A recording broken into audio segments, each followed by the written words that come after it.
there's a few people probably still in the foyer area.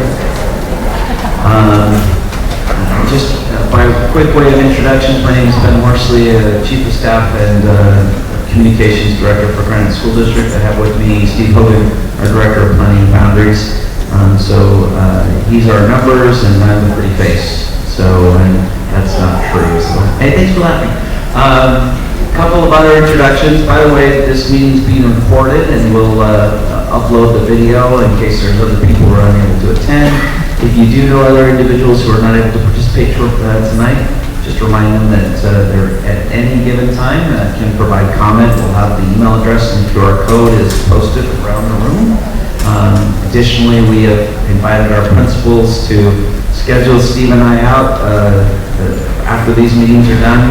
We have already had a couple of local school committee councils and hosted meetings. Locally, we're trying to reach as many audiences and family members and community members as we possibly can before we go back to PAC with all the documented comments that we've received. So we do have Dana over here who is taking all of your feedback here tonight. While we intend to answer questions, our primary goal is to just listen to the questions and concerns that come up. If appropriate, respond, but otherwise just make sure that gets documented for our population analysis committee, when I say PAC, to take into consideration this makes the final recommendation to the Board of Education. Speaking of the Board of Education, we do have Terry Bodden from our Board of Education here. I don't see any others right now, but I know that several were planning to attend and asked to be excused as they were running a little bit late. We had almost all of them at last night's meeting as well, and appreciate, we've done over 80 meetings on this particular study, and our school board has been to most of those meetings and represented, so we appreciate them. We also have a couple of elected officials here. I'd like to recognize State Senator Kathleen Reevy. She was also at last night's meeting and we're gratified not only by her employment with Granite School District, the best district in the state, but also for her support of public education at the legislature. Did I miss any other elected officials?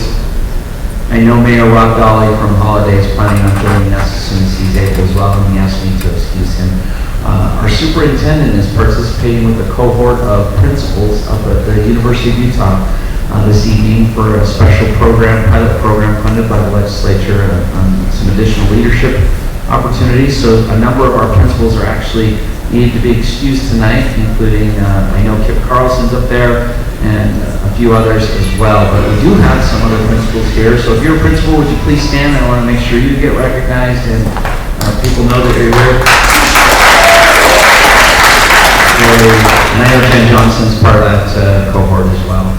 I'm going to forget a couple of other introductions. Todd Hopper is our new business administrator, and despite not being on the clock for Granite quite yet, has been at both these meetings and paying attention. Business administrators works with our superintendent. Correct, thank you. He just reminded me about something else. Sorry. So is basically our CFO or Chief Financial Officer, and so we look forward for him joining the Granite team and being a part of the work that we're doing. I also want to introduce Jose back there, Alcron. He is our Spanish interpreter, so if there's somebody who needs any sort of translation services, they can go sit next to Jose, and he will provide translation services to you. So I want to make sure we cover all of our bases. Additionally, there are Chris Wynn walked in, one of our other school board members as well. So now she's slapping Terry because he pointed her out, so I'll let you guys figure that out later. So Don Adams, our assistant superintendent over our facilities, is joined with us tonight. I'm not seeing any of the members of the district administrative team, but I do have our transportation director. Sometimes at these open houses we do get transportation questions when we have some posters out there. So come on. Last night we spent a lot of time, I don't want to say a lot of time, we introduced some things and we reviewed a lot of content that some of you are very familiar faces, and I've seen you at multiple meetings. So we're actually going to try to go really fast through that content so that we can spend the bulk of the time just listening to questions or concerns and responding as appropriate, and in some instances just listening to what the thoughts of the community are and making sure that those get recorded to be shared with the board at a later time. So with respect to that, I don't think I'm going to This is our chart that kind of walks through the year-long calendar year process. We're obviously in this last stage of phasing and final decisions and recommendations after we collate all the material and content. Comparable to what we did last spring with the introduction of the studies. Will be done mid to late October and shared again with the Population Analysis Committee for a final recommendation to be made to the Board of Education for them to decide and discuss in their November and December board meetings. It's a 2-hearing process before any school boundary or school closure can occur. And so when we say public hearing, that's different than a normal public meeting, and is different from this kind of meeting, which is kind of like an open house, town hall type style. Public meeting is when business is done in the purview of the public. A public hearing is when there's a set time allotted, which will be at both of those meetings for the public to be heard. So there's actually multiple times where your voice can be heard with respect to these questions and concerns regarding these proposals.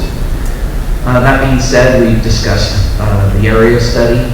There's 9 primary schools within the primary zone, and then there's several peripheral schools that are potentially impacted with boundary adjustments along that path. So I'm not going to spend a ton of time on that. We can always come back and refer these slides if there's questions down the road.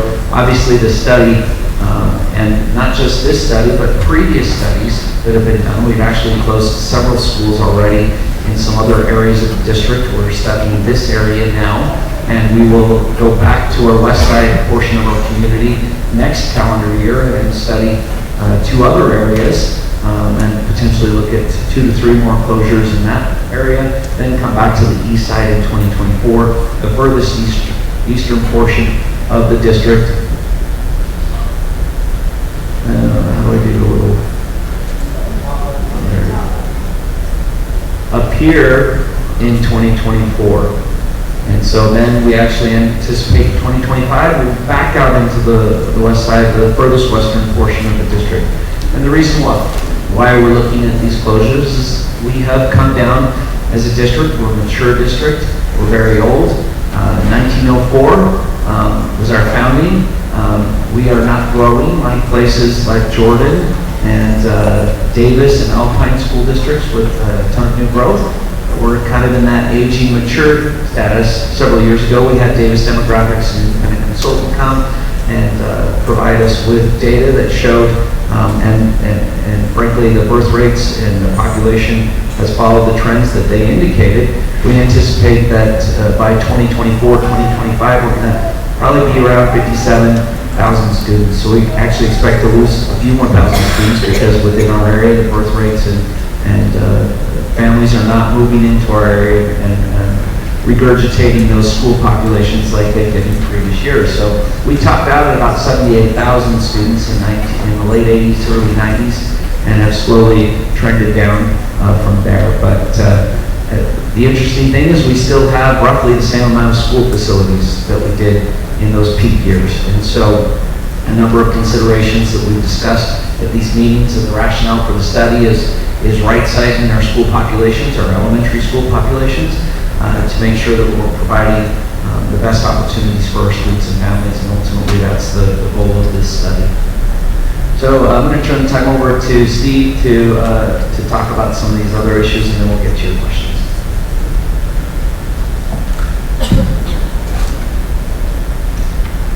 Check. Here we go. By the way, soon when we get to more questions, you're welcome to come up and use this mic. You can line up as much as you want, or we'll have a mic we bring to you. So completely up to you. Raise your hand, stand up, whatever you want to do, and you have the option.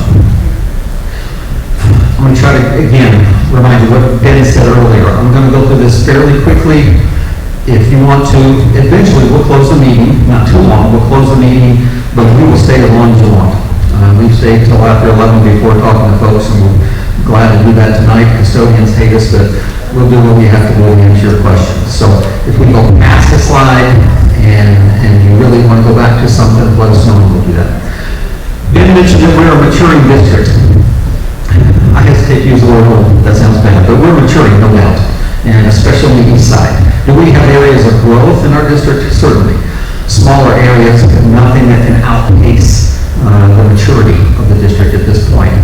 especially on the east side. The east side is our older area.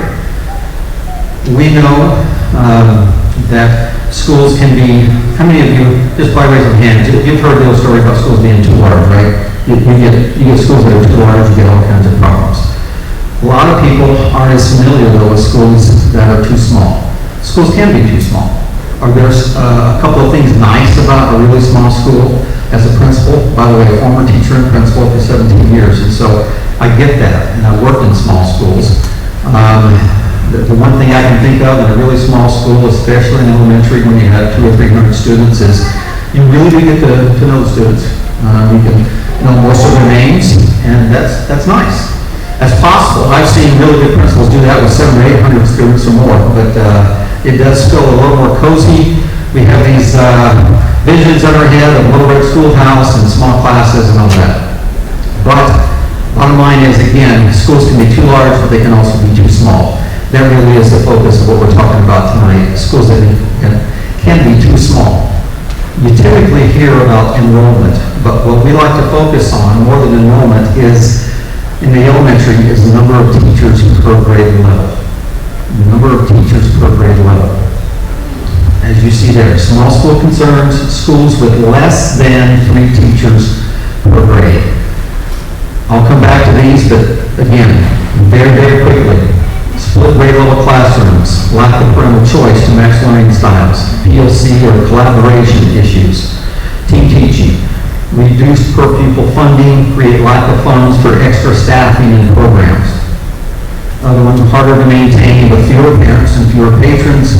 It's typically harder to maintain effective school community councils, parent-teacher PTAs, such. Teacher workload concerns, guys, this is one of the ones I'm hearing more and more all the time.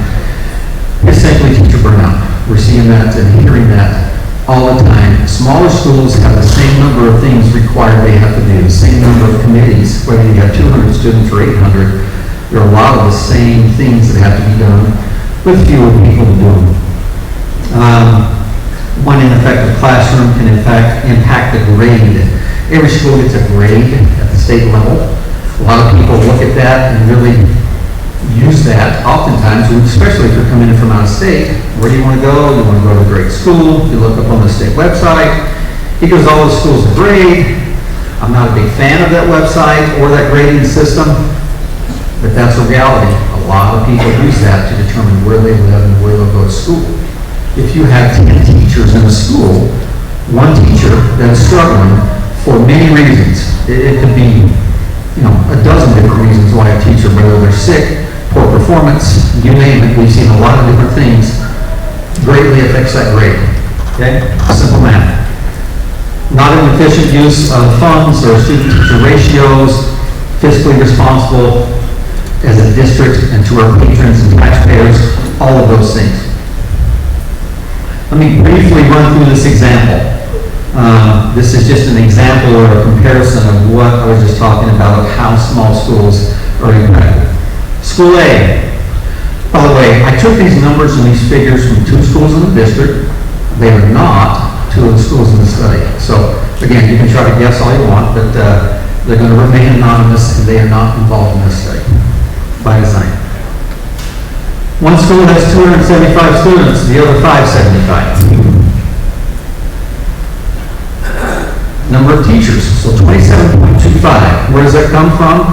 The state legislature gives the districts money. The districts decide the formula, that amount. So for every 27.25 students, 1 teacher is allocated, according to Granite School District. Every district can decide that number, but they're not going to be that much different because they can't afford to be. So that Granite District's number for elementaries. The number is a little different for secondaries, but for elementaries, that is the number. Pretty simple, divide that out. School A gets 10 full-time teachers, school B, 21. Okay? Here's the key though, remember this. Whether your school has 275 or 575, small schools do not have smaller classes. Larger schools do not have larger classes. They're the same size because it's the same formula, 27.25. In fact, I would go so far as to say what you do see in smaller schools is greater variation. You'll see, especially if you have two teachers, or 1.5, sometimes or 1, but if you have two teachers, you'll often see one class real high and the other really low. And that's not very good. Okay? Again, we just talked about that. Average students per classroom, not larger, not smaller, they're still the same. That's something, please be my advocates and help correct this misperception out in the communities. That I'll say it one more time.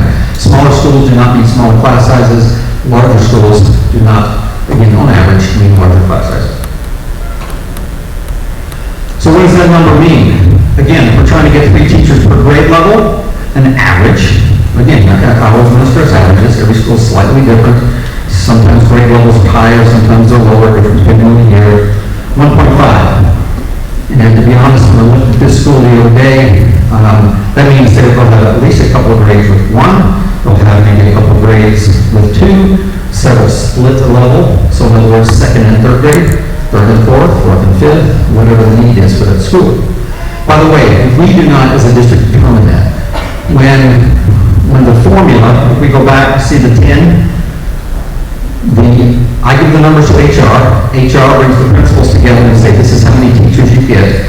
Then the teacher and the school community councils work together to determine staffing or how that number is allocated.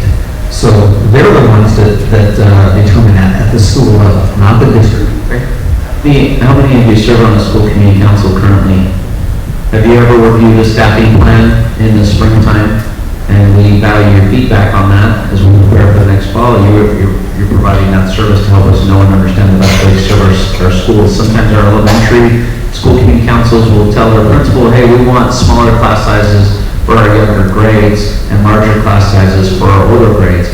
And we take that input and the principal makes a decision based on what the community desires at the local level. That's not a district level decision. And I'll just mention, you might see at the high schools, or you might remember this yourself, that some classes are larger. A health class, a PE class, those are larger, 35, 40, 45, 50 students sometimes. You typically want your core classes smaller. Your higher end classes, but your math, your Englishes, your sciences, you try to get those smaller, and you balance that out sometimes with larger classes in other areas. And all I'll finish saying about that is, if you don't like that, please call and contact your legislators and let them know that we need more money. Okay?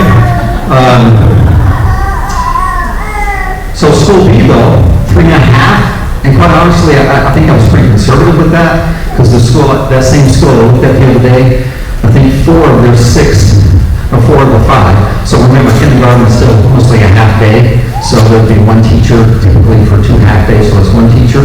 So grades 1 through 5, though 4 of the 5 were 4 teachers, and 1 was 3 teachers. So it says 3.5. I stuck to simple math to make it simple, so nobody think I was trying to fudge it, but it was mostly closer to 4 per grade level. Finally, again, per pupil. Here's the other thing to consider that is huge, and please, you don't have to take my word for it, go see it, go join your school community councils, talk to the principals. Eric keeps shaking his head when I'm talking about things, and other principals will too. There's other sources of funding. The 2 main, there's 3 right now, but the 2 main at the top, trust lands, been around for a long time, TSSA, Teacher and Student Success Act. There's monies given to every school based on per pupil, or in other words, how many students they have. Those are monies. You see I have ESSER funds, basically COVID relief. We'll have that for this year and 1 more year. I separated that just to say that's not long-term money. We're enjoying it and then use it while we have it, but it's not long-term money. But you can and do use those for all these other things that make life a lot easier and better. And we see better educational outcomes when you can use, depends on the size, but anywhere from $100 to $150 to $200, $250,000 to bolster your staff. So in other words, if you only get art 1 day a week, you could supplement that and maybe have it more often. Or your PE classes, or have more of them. Behavioral health assistants, BHAs, to help in the classroom. Classroom aides, Or you could buy another half-time teacher. If you have 2.5 teachers in one grade, and it's important in that grade to get it up to 3, those are the kind of funds you use to fill holes or to do things. Recess, teacher, what do we call it? Recess duty to help outside in the afternoons and the bus zones, you name it. There are 50 other things at a school going on that those extra staff to fill holes make all the difference. That is one of the biggest differences we see, and that only happens with more students. There is an economy of scale, especially with elementary schools, with all schools, but especially elementary. Too large, too small, we're trying to find that closer to a sweet spot. In our district, based on the size, we have, over 85 schools, the average size of our buildings, the capacity, transportation issues, that all of those things and more go into why I say it's 3 teachers minimum and approximately 550 students per school. Okay? There's all the things, I forgot to hit the button that does all the things, and there's a ton more. So let me tell you quickly, somebody out there still in my pain right now, I'm not the only one. I have allergies, and my fall allergies are the worst. So,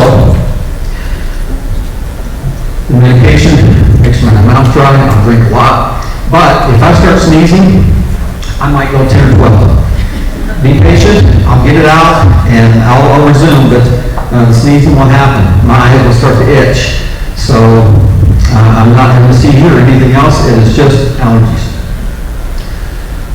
Last thing, keep this in mind. Those 9 schools that we talked about are primary schools in this study. Approximately 3,300 students combined, give or take 25 to 30. But to make simple math, if you divide that, and we kept all and didn't close any schools, we have an average of about 356 per school. Close 1 school, keep 8, 412. Close 2 schools, 471, close 3 schools. Coincidentally, kind of the number that we shoot for anyway. Total coincidence, but in fact, that's the reason I moved it up to 3,300 when I left it at 3,281 or something. I didn't like it, so.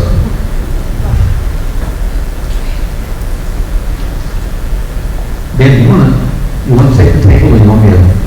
Yeah, I also want to mention all the data that we've shared here is data we compiled as requested from our spring meetings when we introduced the studies and initially solicited proposals and ideas how to address some of these small school concerns and work towards the goal of ensuring every school in Grand School District, and particularly within the study area, is kind of in that, meeting that minimum threshold to ensure that we're providing the maximum amount of opportunities for every student and family. As we took all the comments and data from our spring meetings, again, we're into our 80th round of meetings, and all the data that we collated is also on the website as well. You can actually go find your comments. Your name won't be by it, but we did take out identifying information, but we left a network, and so you can actually hopefully go find your comment. And we're doing the same thing again for this last portion in light of the study itself. We then went and shared all that data with our population analysis committee. And the population analysis committee, for those of you who are aware, made up of directors and support personnel who from special education, transportation, languages programs, our support services, and our PTA has representation there as well and provide different perspectives. I want to introduce Representative Moss, who's joining us for tonight. So thank you for being with us tonight. Hopefully somebody stayed their seat. It's a little tight in here. Right? So all those comments, collated all that information, shared it with PAC, and we didn't try to sway them. We're here to represent the information to them, just like we're representing it to you, and then we kind of let them generate ideas. And in fact, for our first meeting, we brought out a bunch of maps of the area, and we just kind of let them start thinking about the goals, but not trying to sway them one way or another, just let them kind of draw some determinations. As part of that process, we actually went through all of the 9 schools in the primary region for the study and closed in, hypothetically, each and every one of those, including some of our newer facilities like Woodstock, Oakwood, Walker, brand new school. Of course, we're not interested in closing a brand new facility. We spent $30 million on it, but we wanted to go through that process. And we went through the same process where we took 2 school closures and throughout those 9 schools, all those different options. And then we did 3 school closures, looking at those figures, trying to bring up all the remaining schools to that 550 level or 3 teachers per grade level, that minimum amount. So at the end of the day, we came down to 6 maps. We had 2 school closure options, and we have the 3 school closure options that you see here. The original idea going into that last PAC meeting is that we wanted to give lots of different options for the community to give us feedback on prior to making a final recommendation to the board. But as that conversation went on, it was felt that it would be disingenuous to present 2 school closure options when really it doesn't get to the heart of the problem, doesn't resolve it. And so invariably our PAC voted for these three school closure options. We have maps out there that you've seen. The maps and the information are all over the website, but also out in the hallway, blowing up for you to be able to see. I want to point out a couple of things here. This first column is the approximate capacity of a building. We can discuss that a little bit in depth a little bit later on. We see facility condition index. The lower the score, the worse the condition of the facility is. We went through the 2017 bond. We had an independent engineering firm come in and assess our buildings from the carpet to the ceiling, to the paint, to the HVAC systems, the roofs, and that puts together this composite score of how well the facility is doing. Once a facility really gets over 75, 85, 90% of a score, that's the percentage of the building that needs to be replaced or updated. And it's cheaper in some of those instances to simply rebuild the building. But when a score is a little bit lower, sometimes a remodel can do the job and bring it up to date. So this is a reverse order of those scores. You can see on Walker Elementary, am I doing that right? Walker Elementary right there is 64. We have 64 elementaries. Walker is our nicest, best conditioned facility. But you can see these other numbers, 8, that would be Spring Lane Elementary, not in great condition, needs to be rebuilt, and so on and so forth. And so I'm not going to spend any more time on that unless we have additional questions, but obviously facility condition is something we talked about in the 2017 bond. When we were asking you to raise your taxes to fund a long-term strategic plan for capital improvements, which equate to over $1 billion in Granite School District needs. And we put together a 40-year strategic plan. Some of our taxpayers, rightfully so, said, you have the same amount of buildings that you had 20 years ago. Do you need to rebuild all of these facilities? That's what kind of started this process. And that's why we contracted with an independent consultant, Davis Demographics, to give us a perspective and an independent analysis in the first place, and why we're going down these road of right-sizing each of these different areas. We have school start times. We have special programs there in the 4th column. Then you have the current boundary and their enrollment as of May 2022. So for instance, we have Lincoln Elementary there with 400 students. That's obviously a little bit lower than their capacity of their facility. You can see their score of their facility condition and what their anticipated enrollment would be, giving our best educated guess with open enrollment trends and the base population of students attending. We have data on the website that indicates how many people are special permitting in and out of every school, and that's data as of May 2022, so just a few months ago. We anticipate going through in the next week or two with the October 1, that's a big day in education because we take that date and that's the final allotment Whatever your enrollment is on that date is how we determine your FTE for the remainder of the year. So we're going to, as soon as we get those figures, we'll come back and actually update that fifth column with the current enrollment for the fall of this 2022 cycle. I want to reemphasize that just one more time, because I know we'll get funny looks whenever we show this. Again, we know those are May, those are last spring.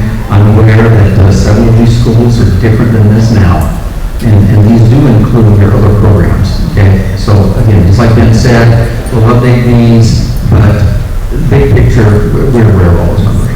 Now, at the bottom there, we've got a little bit of a waiver. We have the net impact on busing, and that's what, through our transportation analysis and our GIS specialists, they analyzed if this was the outcome, this is how many bus routes we would lose district-wide or gain. You can see in each and every one of these scenarios, there's a net increase in needed bus routes. And the last line is the most important. All of these projections are obviously estimates. We don't have a perfect crystal ball, and invariably the number you're going to see, I just don't want anybody to come back in the spring and saying, Ben, our enrollment is not this number that was on that figure. Of course it's not. If we had that capability, this would be a very different meeting, right? Sure.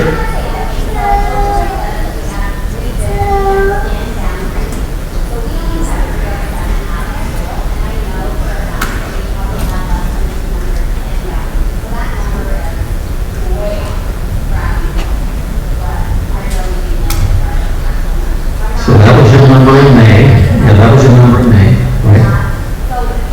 There was May.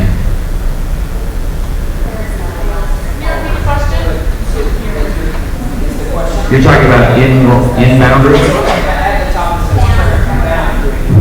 Okay. Sorry, that includes everyone, if not just founding students. My apologies.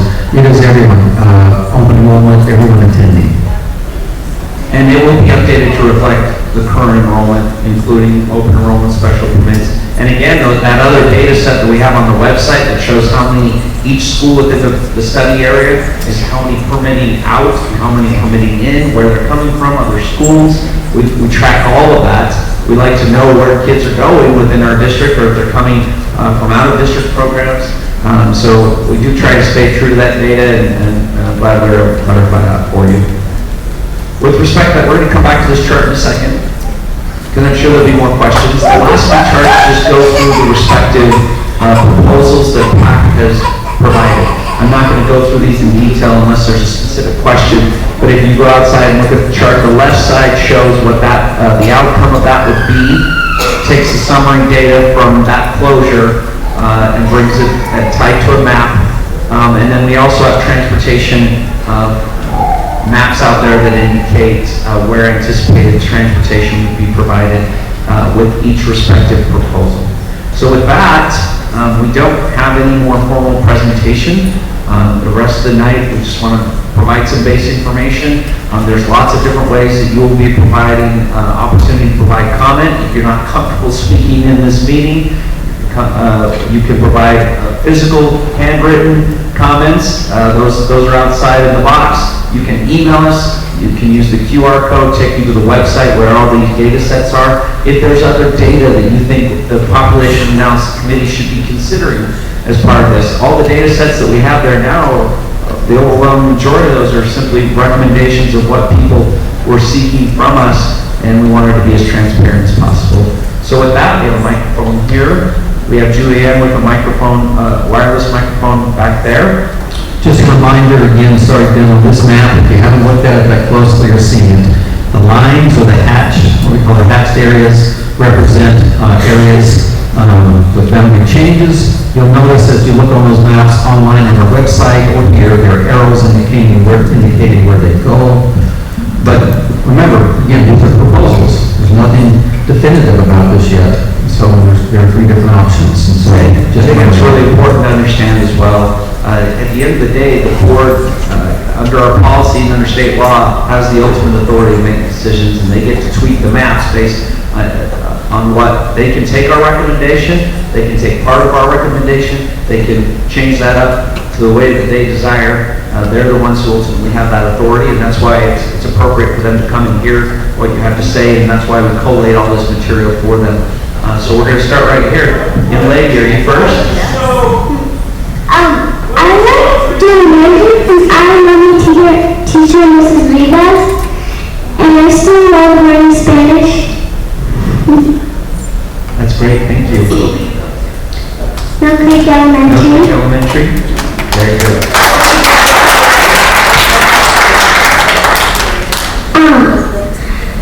I don't get to learn Spanish. Okay. Did you have a question, or just want us to track your comment? Well, she would be able to keep learning Spanish after her school closes. Very good. And I'm going to speak to the DLI question. I think that's what's on a lot of people's mind. We've been discussing that internally as a district, because in the past, and in particular, we've seen another instance within this area of that's generally been considered a school level program, and we don't dictate to a community what certain types of programs. There are district level programs like the ALC or the Gifted and Talented that we shift those where we feel like the resource could be best utilized. But DLI, introduced about 14 years ago, it was adopted by schools, and it has proven to be a little bit complex. And what I mean by that is we actually just graduated our first class of DLI language speakers this last year, and so we're in our 14th year. A lot of schools adopted that program all those many years ago, and if they knew what we knew now, they might not have chosen to do so. Because what we find is that it is not a program that does well with smaller school populations. It causes a lot of different challenges and difficulties. And so what it does need is a sustained population of around 550, at least 600 students. My children attend in another district a DLI program with about 800 students. And a lot of the inequities that we see as a result of that program are resolved as a result of being in a school with a larger population. Some of the primary concerns we see with DLI is larger class sizes for the younger grades for the DLI kids, smaller English-only classes at the younger grades, and then that flips by the time they're in the older grades, where suddenly the English classes, as those programs see people drop out of those or no longer wanting to participate, suddenly that fifth grade DLI class is down to 18 kids, and the English-only class is up to 30, right? And so that actually gets resolved with larger school populations where you can spread out those students to a number of different classes. As a district, it's anticipated as a result of this study, if Mill Creek were the closure as part of Spring Lane and Twin Peaks, sorry, it's been a long day, we feel very comfortable based on the proposal here that we could fully envelop all the current Mill Creek Spanish-speaking DLI kids and accommodate those families at William Penn. We've had conversations, we have space available at that facility. The number of students in the boundary portion, the eastern portion of that boundary, actually the overwhelming majority of them are already special committing to William Penn. And so it's really just a matter of can we accommodate the additional students at William Penn, and believe that we can do so. With respect to Spring Lane, our Chinese immersion program there, at this point in time, the overwhelming majority of people special committing from Spring Lane are attending Oakwood, right? And as you can see on this map, and it's not different for any other maps either, because this portion of that boundary, my microphone just went, I'm sorry, is slated to go to Oakwood. That we would like to consider the option of placing that DLI program at Oakwood. And the rationale would be that we would continue to allow a new grade to come in, let that program integrate with an appropriate sized population. That would be next year's first graders, correct? Yes, correct. You can see under really any of these, I can't find it. It's near the top there. That would place them in this range, 585, 550, 550, which is ideal for hosting a DLI program. but recognizing that our past history, we feel committed as a district that we need to ensure that the families who have committed to that program, that we're just as committed to them. So we do want to give the DLI Spring Lane program, Chinese immersion, a chance to be at a spot and for it to continue to progress with the kids who are currently in that program. We'd like to come back at a future date, probably after a year or so with that program being implemented, and have people, I've actually received a couple of messages already of people concerned about that altering Oakwood in some form or fashion. I would humbly and respectfully request that you hold off judgment and not look at what has happened with Spring Lane and that DLI program, because I promise that's not going to be the same circumstance that will happen at Oakwood or if that program is at a larger school. It's a very different dynamic and situation. And the goal of shifting these DLI programs, let me finish answering. Clarify what you mean, what happened at Spring Lane? Just with the smaller population. What was the problem that happened at Spring Lane? It just got I'm just indicating the challenge that we've had with a smaller population in Spring Lane. Some of the questions I'm concerned that I'm seeing via email are unique to that particular situation. We would not expect that to happen or occur if the program were in a larger school with a larger school population. So I'm happy to address that further. I want to indicate that that's our preference at this point in time. We would come back to the community likely into the fall of 2023 after that program has had a chance to be at the school, to see what the school's experience is, to see how our patrons are doing, make sure that we're providing the appropriate support, and then analyze as a community whether they want that program to continue at their particular school location, as we've done with other DLI programs as well. So that is our current thinking on that, but I also want to indicate that we're very open to other suggestions that you might have on how we might provide that support to our students and to those parents, but at the same time, make sure that they have a safe landing spot and be able to proceed. So that's our current thinking on that, and again, we're open to any thoughts or concerns you might have on that. Hi, I'm Reverend Bridget Weir, and I'm at our Savior's Lutheran in Holiday, and we are partners with Mill Creek Elementary. We support their pantry, which feeds 50 to 60 families a week on a regular basis, one of the few left in the Granite School District. We built their little library, we support their reading program, we help put in their outdoor classroom. They are central to the community, and so some questions I have, and I should also say, before I was a pastor, I have a degree in elementary education from University of Nebraska, and I taught elementary school and early childhood. And so here's some basic, I understand that economically it sounds like that 550 students with 3 teachers per grade is the magic number. What I'm not hearing is any data or support for the educational benefit of those numbers, for the emotional support, social support of those students. I have taught in all kinds of schools, and I can tell you there are gifts to small school, and some of the challenges you brought up are not challenges. Thank you. They are simply things that small schools navigate differently. It doesn't mean it's a challenge. And my concern is that these are just numbers out of the air. And there's not a lot of, and I'm concerned about how we're educating our children wholly, not just intellectually and cognitively, but social, emotional, how we impact communities when we close schools. And I did read that data. I'm just anticipating his response. I understand, we can debate this all day long. Teacher work, they're not burning out in small schools at a higher number than large schools. They're burning out because of systemic issues, right? We disagree on that part, because I talked to them all the time. And I apologize, because maybe I wasn't clear at the beginning. The absolute number one reason to do this is educational outcomes. It's not about the money. We can sell properties, do a lot of things for money.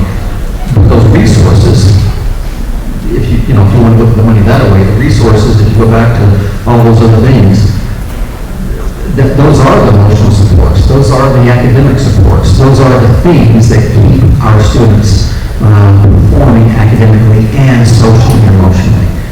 I think our data has been pretty clear over time. This is my 9th year doing this, and with the PAC and all the directors and working with the principals, I think I can, with a high degree of confidence, say that those things are very, very important. Does that mean that every student in a smaller school is performing poorly? No. Does that mean that every school has a poor grade? No. You can see that. There are some schools that I would say, despite a lot of those challenges, perform really well. And those are typically, not always, oftentimes we can see those in some of our higher socioeconomic areas, but not always.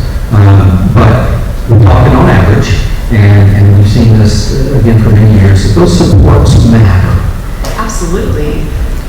And I think there's ways to do that while honoring different communities and different needs of different sizes of schools. I agree, and I would praise you for your efforts. I know the partnerships that you provide at Mill Creek. I would also indicate, we're going to come up here in a second, and then we'll come back to this microphone, just make sure we're balancing that. When we see those great kind of community supports and outside of the school funding mechanisms, that's what helps our small school situations. But not every school has that opportunity or those partnerships available to them. Ma'am, up here, please. Yeah, I'm curious as to how you chose what schools are absolutely being closed.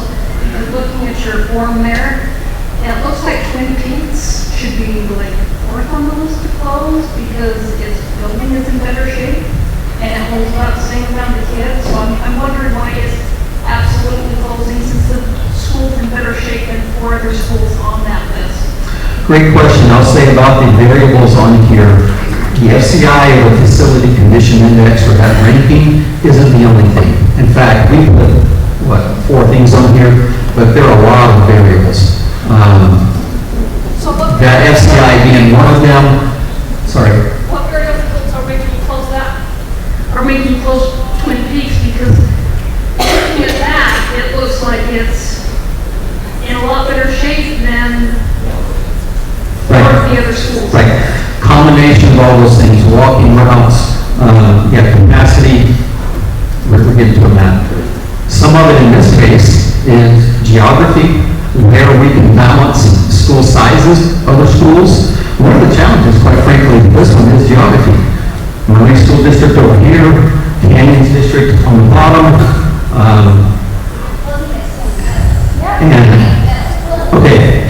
Twin Peaks and Spring Lane here, of course, on the bottom, and then, either Lincoln, Mill Creek, or Moss, then here, the geography, if that's what you're referring to.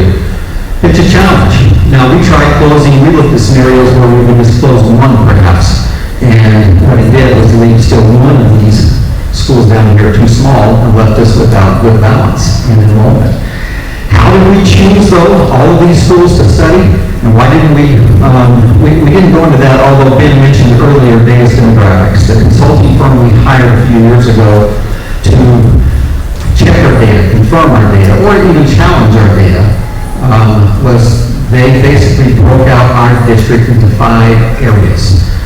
This is considered Area 4. That's what these folks do for a living, and quite frankly, they don't care about our feelings or anybody's. They just get to give us the data and we can count it.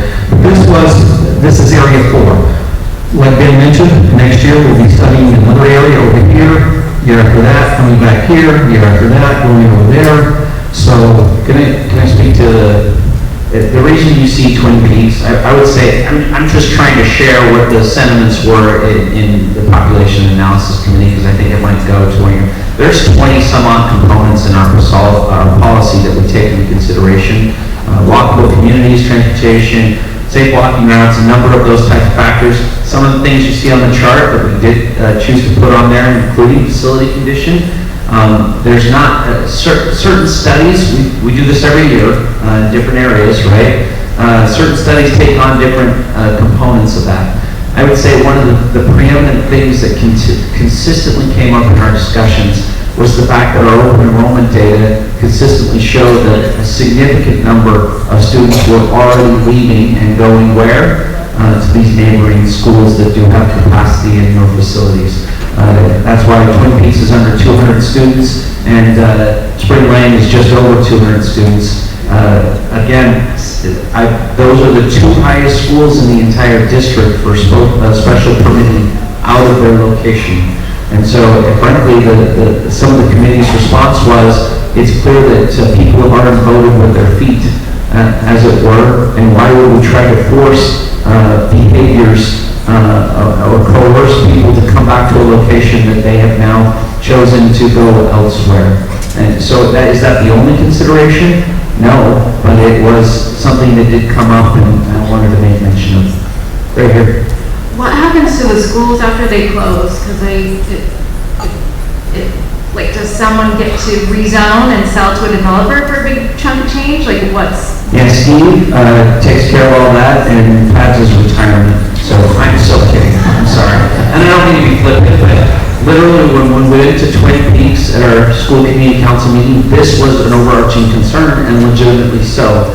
We had about 30 residents, including a nice gentleman who was probably 90 years old, that I walked out to his car. He's like, "This is my house. Can you see why I don't want a high-rise development here?" But the rumor in the community is we'd already sold the property and it was under contract for a development. I'm probably one of the last people that was around in our district administration for the Granite High closure. And we tried 3 different times. Under state law, we are required, if we surplus or sell property, to first offer it to the local municipality, to the county. And so we were trying to sell that property, and South Salt Lake was very interested in purchasing that property. And unfortunately, they tried to bond 2 different times, and those votes in their community failed by single digits on 2 separate years. They also found an alternative method to pay for the property, and unfortunately, that creative financing did not work out. Invariably, I can tell you as a member of the real estate committee that makes those recommendations, the decision was ultimately to sell that property. Part of that was part of this package with the county to build a new library on that property. I can tell you that was a decision made way back 11 years ago, and it grates me every time I drive by that property and see the open space that has been lost to South Salt Lake, which is restricted, right? So our real estate committee, our board of education, our district administration is loath to dispose of property, especially when we don't know what future growth opportunities look like. We currently own property somewhere in this region. It's currently being leased by Salt Lake County. I believe it's the former Meadow or Old Hillview property. The idea is to preserve that property and at some point use it as a lifeboat to rebuild on that property, so we don't have to rebuild on the property when a building's being used. We're doing that in some other places throughout the district. Ochre Hills, most recently in Kearns, was used as the properties we're talking about. What is the plan? Yeah. What is the plan for the 2 schools or the 3 schools we're talking about? What is the plan specifically for doing that? Our goal and our intent and our philosophy is we would retain those properties, work with our local municipalities to determine how that space could be utilized for open space, parks, recreation. So we'll just sit there while like teachers are asked to do even more and have more kids in their classrooms and... So to be clear, this doesn't... Go teach in the trailer. So to be clear, none of these proposals increase class sizes. Well, I'm hearing from teachers, like, we might have to go use the little trailer things, portable classrooms, and stuff, because we're already overwhelmed and we have the accelerated learning program, and that has put even more kids in our school. Like, our parking lot is insane. I don't understand how you guys can ask the teachers that already aren't getting paid enough to do more with less. It's infuriating. We're trying to get them to do less with more. We're trying to get them to do more. So do you call those schools and the teachers get a big pay raise when they're given more students? No, but economies of scale allow us to actually provide teachers more resources when there's more students. Because remember, money follows students. What are those resources? Are they aids in larger classrooms? Yes. What are they? It's what your school decides as it gets more funding. So the trust lands, the ESSER funds, the TSSA funds, there's sometimes those soft monies. I thought you don't have Well, that was your question, so.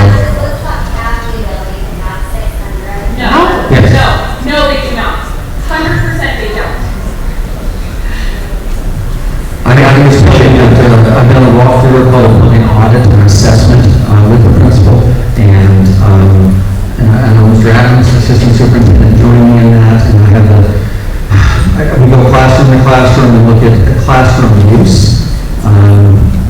We believe, yes, there's I would indicate that we have the same facility in other parts of our school district and it houses the same amount of students without need for relocations. I want to be clear, as we looked at these plans and transition, these figures on the left do not include portables. It's our desire to have every student in a brick and mortar facility with a roof over their head. Sorry, and I'll also add, I'm not afraid to use portables when necessary.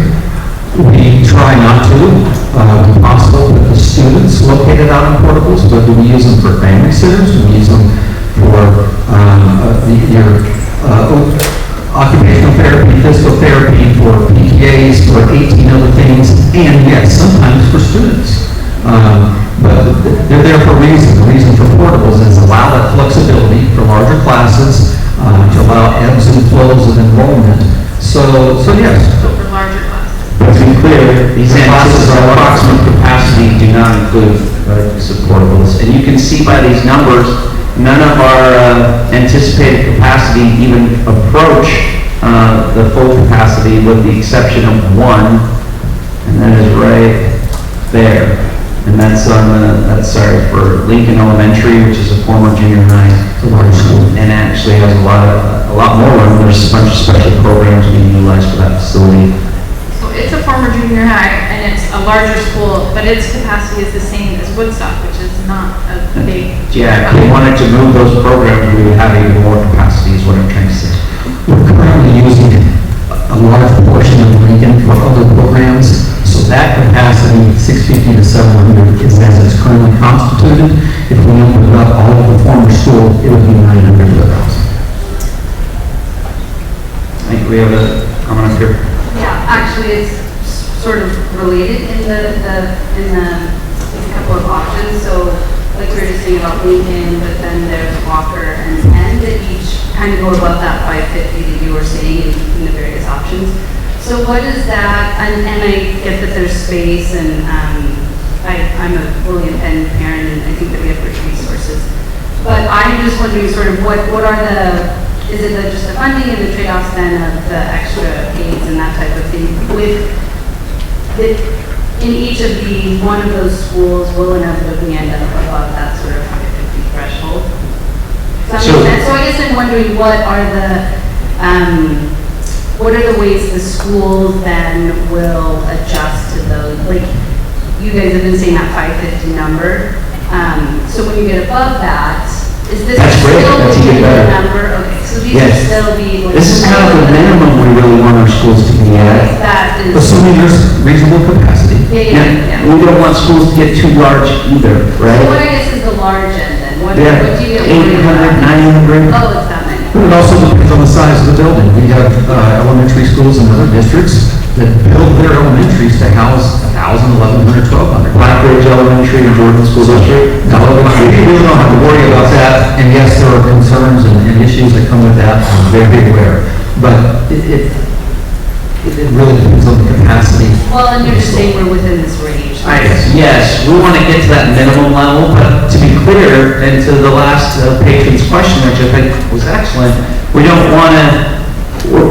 wanting to approach that capacity and squeeze as many kids as we can. We want those facilities to continue to have flexibility, while also kind of getting to that minimum threshold where our students can maximize their opportunities. Well, sorry. Can I say one more thing? Sorry, go ahead. I was watching Julie Jackson's Videos today, and she actually said with immersion, ideally you have 4 teachers per grade, which we currently don't have at Williamson. So the potential is great for us to be able to actually reach like a very robust DLI school. Yeah. And my kid's DLI school, again, 800 kids, and you don't see those types of issues when you're really 600 plus. So again, we recognize that this is a challenge and difficulty. Nobody over here at the district office is super excited about closing schools. It's a very emotional thing, and it's a very challenging thing, especially when these schools have histories and we have communities We love these schools just as much as you do. We've been out to them, we've visited them. We care about the kids. These are our kids too, and ultimately our goal is to provide the best opportunity for every student in Granite School District. First of all, I want to shout out Julie Jackson because I really appreciate her Instagram stories and they're very informative. She just walked in over here. She responded to one of my private messages to her and I really appreciated that. Question that I posed to her and she didn't quite have the answer, which is fine. Why is it not being proposed that Spring Lane and Twin Peaks combine their boundaries? Because it looks to me like if you did, their populations would reach that ideal number.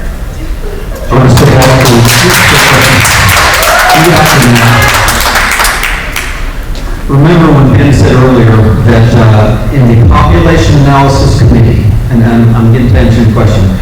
I like short answers. Okay. So if you could shorten that would be awesome. Okay, the answer is part of the geography, like I said earlier. If you close only one of those schools, then it still leaves an unbalanced situation where if they combine, because quite frankly, when I first started gaining this out and moving boundaries myself, that was where I started. I thought, okay, it's likely that one of these is going to close. But the more I messed with boundaries and looked at all the other factors, and then when we gave independently all the other PAC members maps, and I didn't give them any information, and I said, you guys see what you do with it without any input. That was what came back. The challenge What came back? I don't know. is that both have to be closed, but because if you only close one, it leaves one of these two schools still unbalanced or too small. Now, mind you, Yeah, that's why I'm saying, is if you look at your numbers and you combine their populations as of May last year, they add up to your ideal number of whatever, 550, whatever this number is. Just keep in mind, we're talking about the best balance for all 9 schools. Not for just those 2, but for all 9. Why aren't you adding any students to Mill Creek? That's not balancing Mill Creek if that's your goal. You've never I was about to address that, so thank you for bringing that up. You can see combining from their last year's enrollment would put them closer to 500. Mind you, this is last year's enrollment. When we see the figures for this year, you're going to see that those populations across the board are even smaller. So will it be reconsidered at that time if their numbers would still hold up? It's certainly something we would take into consideration because we want to act on the best and most accurate data. But to your point, and was brought back here, are any of these solutions a silver bullet to resolve what we consider? No, so we have to come up with the best options possible, and we know that we're going to have to come back because, as you can see on that, if Mill Creek is not closed, it's still not going to be at that ideal number. And is that satisfactory to us? No. We want to balance. There's going to be continued adjustments. We actually study boundaries. Satisfactory to the community and the families, not if it's satisfactory to you. Yes, people That's the feel question. like they exist, and these people do not feel like they exist to be rid of every local school to them. And this is in the heart of this area. This is taking them to very far away areas. You're going to bus half of the students from Oakwood, half. That's going to stop all of these kids from being able to participate in early morning activities or after school activities. They will not have more. They will not have more. I believe if you look at the data on the busing, there are very few at the top north end that are bused. Or BFE. 250 students who want to bus to Oakwood, according to their data. 230. I would also be glad to look at That's 5 cents. Yeah, we're taking that into consideration. I appreciate bringing that up. I would also point out that, again, if you look at the open enrollment data, and we'll update that as soon as we get the October 1 counts, that again, the overwhelming location that people are special permitting to from Twin Peaks and from Spring Lane, again, the 2 highest special permitting schools in the district, over 200 kids, 198 actually, from Oakwood. From Spring Lane, the majority of those are going to Oakwood. They're choosing Oakwood already. They're at Oakwood already. So why would we want to push kids away from where people are naturally gravitating to? That was obviously a consideration. You know what? We're going to stay here as long as we need to. I want to just take a deep breath. I appreciate you come down the microphone so we can hear you, or raise your hand, we'll bring the microphone to you. We want to make sure we're modeling civil behavior. We want to have good discourse here. We're going to listen and hear what you have to say. I can appreciate that the emotions are strong. We do this every year. This is not an easy thing. I can appreciate that you are wanting to express the impacts to your community. Data is not going to tell us the whole story. That's why we're here, is to hear the other side of that story. We want to know the things that we don't know, right? The little intricacies of your community. It's why we've held 80-plus meetings already, and why we'll continue to hold another dozen or so until we can make sure we have every family member, every patron gets the opportunity to share their thoughts, and then we can make sure the board is fully informed as it goes about making those decisions. Did you have that? I do, I'm sorry. I just want to advocate for Woodstock for just a minute. Our school is set on the corner of 13th East and Van Winkle, and adding 100 more students, or more, an average of 100 more students, our pickup and drop-off times are already very, very traffic filled. And we're asked not to park out on 13th East, and Van Winkle is full, and the parking lot is full, up to 2 lanes through the parking lot, and then an additional one. And we're trying to make do with our best way to keep our students safe during pickup and drop-off. And my concern with adding 100 students more, that's, I would say, an average of 50 more families. Where are those families going to wait for their students to drop them off and pick them up each day? It's cause for concern. Seen several students almost get hit by cars. Student safety would obviously be a good concern. I appreciate you bringing that to our attention. We're having to evaluate that further. And adding that number of students is not safe. Sorry.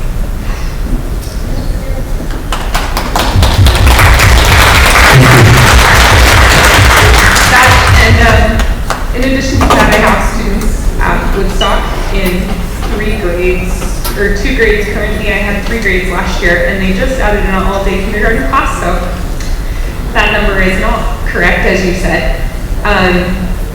And so we've already added families with the addition of that 3rd kindergarten classroom. So I don't know what you saw when you came through Woodstock, but we are asking a lot of our teachers currently, and I don't think it's right to increase their class sizes to accommodate more students. I want to be clear. None of these proposals increase class sizes. So here's my question. Our school the classrooms are all being used at this point. So I'm not sure how we're accommodating 100 plus students. That's really my question. How is our school, with classroom sizes the way they currently are, going to accommodate 100 new students? Do you have an answer for that? Because that's what I'm really curious about. I don't want to overstress our overly stressed teachers already and have them leave, because I want my students taught by qualified teachers and not unqualified. I would be saying, it's a great I want them question. to stay because I like them. If you look at if I were to walk through your school, or if anyone was to walk through Woodstock on any given day, it's not as if you're going to walk around and see 5 empty classrooms. No. But you have to look at how classrooms are utilized. So I walked around with Ms. Reader. In fact, I did this last year, but with Ms. Reader again, took Assistant Superintendent Ron Adams with me, because it's important he understands this. Did a room-by-room assessment. So again, it depends on how classrooms are used. You look at class size. For instance, if you had, let's just use round numbers, 100 students. Now, that doesn't necessarily mean 4 new teachers, because some of those students will be absorbed into current classrooms. Sure. But if you have, say, a lit coach or a BHA that's using a full classroom. You said BHA, what's that? Behavioral health assistant. I'm giving you an example. So someone other than a full-time teacher. Sometimes you have, I'm trying to remember my long story short, for your benefit, you have a short story. We identified minimum 4 up to 5 classrooms that could be captured or recaptured at Woodstock. Does that include the usage of classrooms by the preschool that's in the school? It did not include removing preschool. Okay. If that's, I just want to make sure, is that what you're saying? I mean, the preschool will remain. There will be people who would be, preschool would stay. Correct. We have no plans at this time to remove preschool.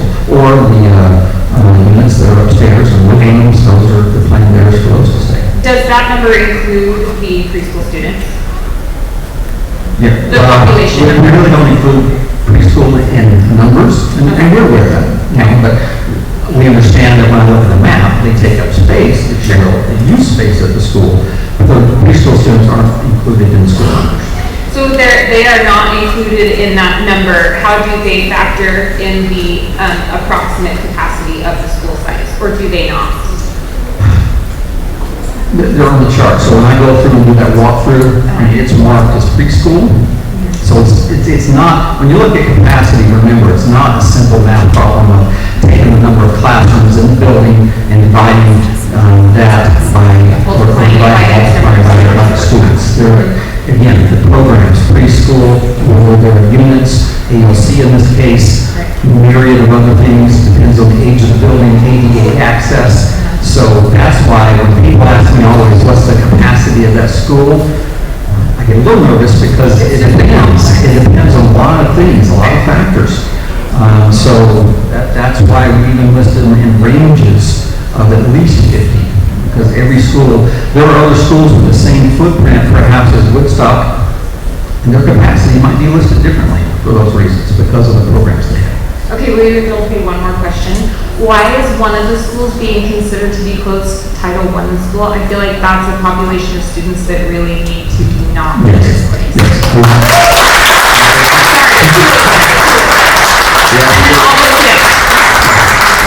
You're absolutely right, and I want to remind everybody that resources follow kids. So after a decision is made, what do? We go back to the drawing board, we analyze what that decision is, what the final outcome looks. We look and review where Title I school status should be, and we shift those resources to the new location. Comparably, we've seen partnerships with local entities, United Way, Promise partnerships, other community partnerships in other locations. And what we do is we get together with those groups and we see where the majority of those kids work. We're still going to be serving the same students. It's just going to be in a different campus potentially, right? And so we want to make sure that those resources then follow with the student. My turn? We have one up here, sorry. Perfect, no problem. I just got a very quick question.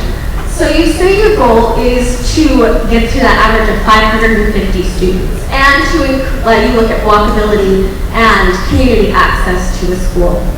And so I guess it's kind of a twofold question. My first question is, have you done any kind of impact survey based on the proposed boundaries to give you input of whether parents are willing to send their kids to the new schools that you are directing them to? Because if 550 students is what you're trying to get to, but 80% of a school you close decides that's an unacceptable option and special permits out, it hasn't fixed anything. Well, then you want me to... Great question.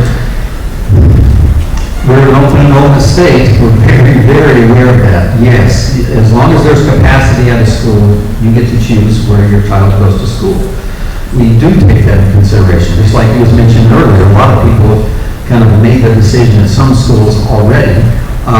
Do we take a vote necessarily and say, hey, if we move everybody's boundaries in school A over to school B, how many are going to go?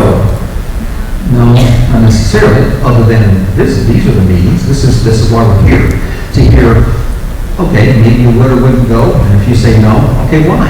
Tell us why. Is it just because I want to, or are there other reasons that we need to consider? Like Ben said, we see the data, but most of the time we don't live in these communities, and we want to understand why. Sometimes there are reasons that we learn in these meetings or from your feedback that may change our mind. Or is that feedback a vote? Is it the most, if you get everybody in your community to get feedback and to send in 18 emails apiece, does that mean, hey, we got the most feedback, therefore we don't close? Not necessarily.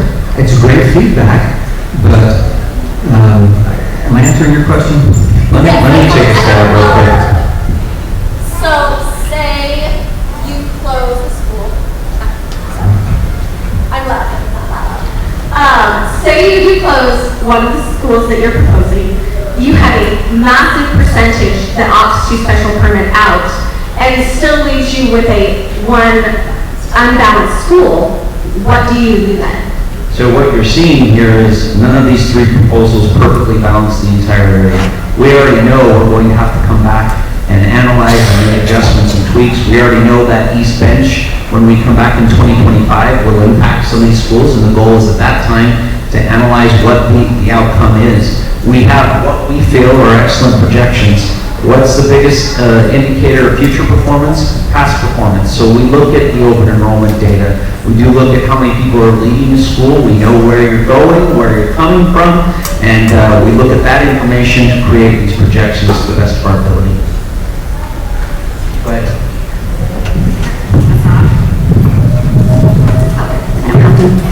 Hi there. Hi there. My name is Adrienne Cornea, and I am the PTA president at Oakwood. And I would like to say, one thing that Oakwood is amazing about, it is such a welcoming community. And we want to welcome our neighbors, and we want to welcome Spring Lane, really. We are excited about it.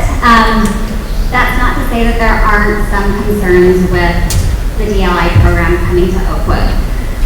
We have kind of looked at the numbers, and really and this is kind of a question for you guys, that when you talk about bringing a program to our school and you say, okay, we'll have a first grade cohort, a big cohort that comes in, and then we'll have the second, so my understanding is that the second, third, fourth, and fifth grade, second, third, and fourth, and fifth grade kids will come to Oakwood from Spring Lane. All of those numbers are low, very low. So you would have to have, for those classes, you would have to have both an English teacher and a Chinese teacher to be able to support those students. So my questions for you two are, what would be the minimum amount of students that you would need to start a cohort?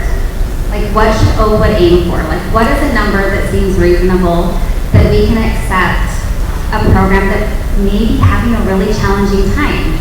If you look at the numbers moving forward in junior high and then in high school, they continue to dwindle. And in fact, at Cottonwood, there's only 16 students that I can see that have continued the Chinese immersion program. And that feels hard as a school that's thriving and doing well. It feels hard to kind of accept something that is that big and has a risk of really changing the thing that a lot of us really love about Oakwood. And that's one thing, is that we would be the only, so right now Oakwood is one of the only schools that doesn't have a special immersion, whether it's ALC, and that really does make a very cohesive, enjoyable environment. So I guess that's my first question. How many would it take for us to have in the first grade for you guys to have, how many should we aim for? As many as we can get. And what I mean by that is, in previous history, because these have been school level programs, we have not done marketing as a district to make sure people are aware of those opportunities, and we anticipate working to our best to make sure that Oakwood is a success with the DLI to the highest degree possible, if that is in fact what the outcome is. And so I expect some marketing efforts across the entire district, not just for a DLI program, a Chinese program here, but for our program, Spanish program at Mill Creek and William Penn, if those schools are still there and working and functioning, as well as the DLI program we have on the west side, just to make sure people know that that is in fact an option. That's not something we've done in the past. Why hasn't that been done? What's that? Why has that not been done? They've been considered school level programs, and that was a previous administrative decision under a different superintendent, and recognizing that in order for these schools and these programs to be successful, they do need a little additional support from the district level. And so that commitment exists to ensure that the Mill Creek family, if that is in fact a closure, would be accepted and be able to cohesively move over to William Penn and systematically say we want to make sure that Spring Lane, if that program shifts over to Oakwood, that they're successful as well. What we want to be able to do is in a year or two from now, for your community to really assess it from a best practice perspective as opposed to some experiences that have happened in other places, and make sure that a decision, as we evaluate that with your community, is based on good information, first-hand information, and not just second-hand information or what we observe happening in a particular community. Our superintendent walked in. I just wanted to acknowledge that he was able to join us here as well. And I also see Karen Winder, our board president. She's hiding behind Lindsay Adams, who's the principal at Moss Elementary. Did anybody else walk in? Oh, Connie Burgess, thank you. Another board member is able to join us as well. Please continue. Sure. Cottonwood High School, the DLI program. Sherry? The DLI program ends in 9th grade, technically. So that's why the number looks low at Cottonwood High School. But DLI is continuation. After they do DLI 5, they either do AP Chinese, or they go on to the bridge programs, or they go on to the concurrent enrollment program.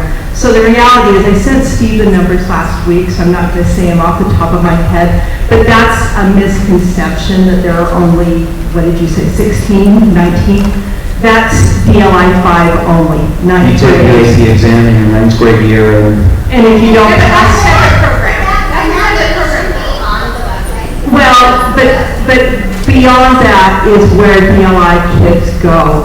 AP Chinese, concurrent enrollment 2000, concurrent enrollment 2020, bridge, the 3 bridge classes. So But that's not a DLI program at that point.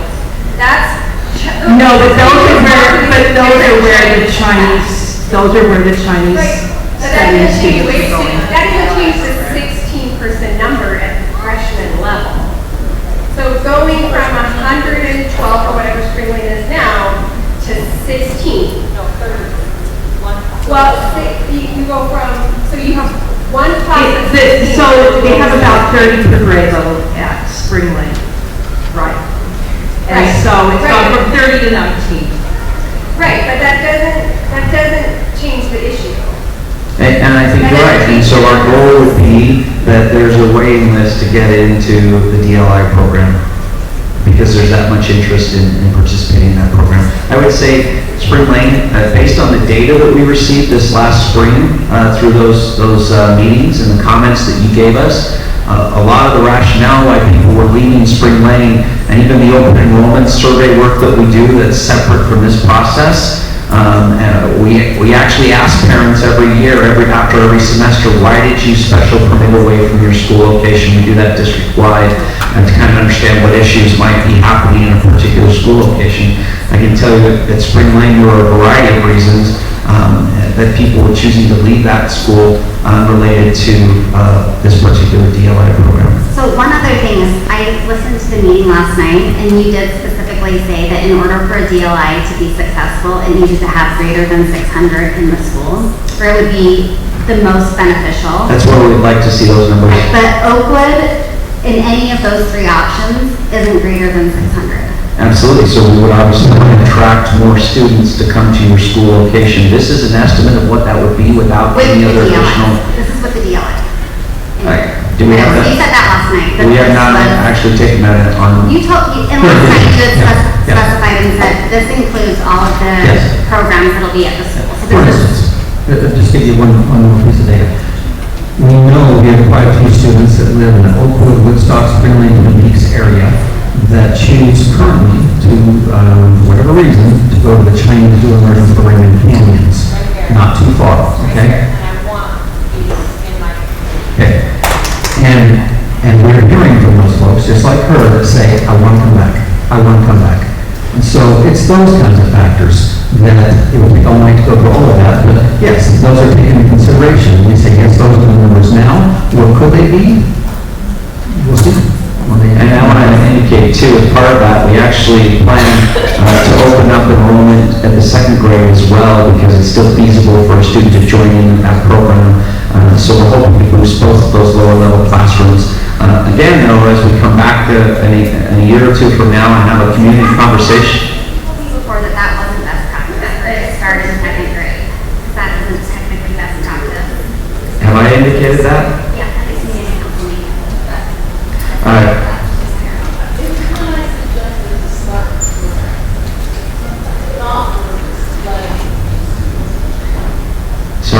hear you. Can I give you a microphone? I just remember that conversation.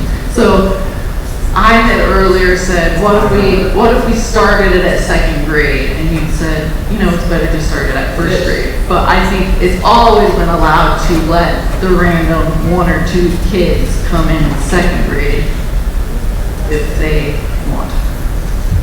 Agreed. And would you agree with that, Sherry? She's our DLI specialist, by the way, in the district. Yeah, the research is clear that kids can enter the language class clear up to 3rd grade and still be successful in acquiring the language. But best practice would be to enter 1st or 2nd, and we even see some districts who start in kindergarten. Let's go to my next question here before we get back out and get some other folks on the team. That was her first question. Okay, let's take one more question, we'll come back up here, and then we'll come back again. Okay, so, We have some other folks who wait. this Sorry. is, Just want to make sure. Okay, so this question is again about DLI at Oakwood because we want to make sure that we're have the most information that we can. So part one of the question is we want to be clear about how and who makes the decision about DLI moving to Oakwood because we have received mixed messages about that. So we want to know how that works because as a community we want to be inclusive, but we also don't want something imposed upon us that the community doesn't support largely. So that's part one, and then I have a part 2. Do you want to answer part 1 first? Part 2 is also a DLI question. So I kind of tried to intimate on this a little bit earlier, but let me be a little more comprehensive. We've discussed this at the district level. In the past, under a previous administration, it was considered a school-level program when we allowed schools to decide whether they wanted to set that program or not. This is a unique situation where there is a proposed closure of a DLI school, and we have made a commitment to those families to be able to provide that service to them. The school did, and the district needs to own that commitment to provide that service, even if it filters out and we don't add on to it, just ensuring those families have a place to land and finish the program. So that being said, as we discuss this at the district level with the new administration and board, we feel comfortable that we want to make sure that we provide that location. It seems prudent that that would be the best fit as Oakwood with capacity and with a majority of the students already special permitting there. And again, we have heard from families who resided in what that would be that new boundary who want to participate are currently going out of boundary for the same program and want to be closer to home. It does feel like a good fit at that particular location, but we also want to be sensitive to the challenges and concerns presented by the community. So the idea is, and the proposal at this point in time is that we do move that program to Oakwood, but we would want to come back a year or 2 from now, continue to have conversations with the community, make sure that we're surveying, we get the new Spring Lane families integrated into Oakwood and become part of the Oakwood family, and then really understand what the impacts are, make sure we're providing the appropriate support at Oakwood to ensure the program is as successful as it can possibly be, and then come back and assess that with the community at a future date. Okay, so that still didn't answer the question. Who makes the decision? Is this a district decision made at the district by the Board of Education that says Oakwood has to take DLI, or does the Oakwood community have a say broadly? Yes. We would absolutely come to the school community council and evaluate their feedback. We have not determined at this point in time, and when I said earlier, I'm going to repeat, we're actually interested in what that feedback looks like with respect to that proposal. So again, this is what we would like to do. We want to know how the community feels about that. But the board ultimately makes. The board would not, this is again a program, the board does not make determinations on where ALOC is. As behavior units, that is an administrative function. That is an administrative function, and we will work that through our district leadership. So does the district leadership decide? That's what, We want to know who yes. decides. Ultimately, yes, but again, we're not interested in foisting a program on a school that doesn't want it. I would say, if I can say it this way, district leadership, because of that commitment to these students, has decided to allow the current students and at least one more of this next year's first graders to go to Oakwood and finish the program. So that's a That's a commitment from the district. Even though we still say that this is typically a school-based decision. However, we're trying to make a commitment that then, in a year, maybe two, the school community council, school community decides whether the program continues at that school. Yeah, like you're saying the district is committed to these families that they have a place to land. Okay, that tells me that the decision has been made, because you're also then saying. And I just indicated that is our current proposal. Okay, but We're is that asking. commitment or is it? Are you telling me right? I'll just say it one more time, okay? This is our current proposal. This is what we would like to do.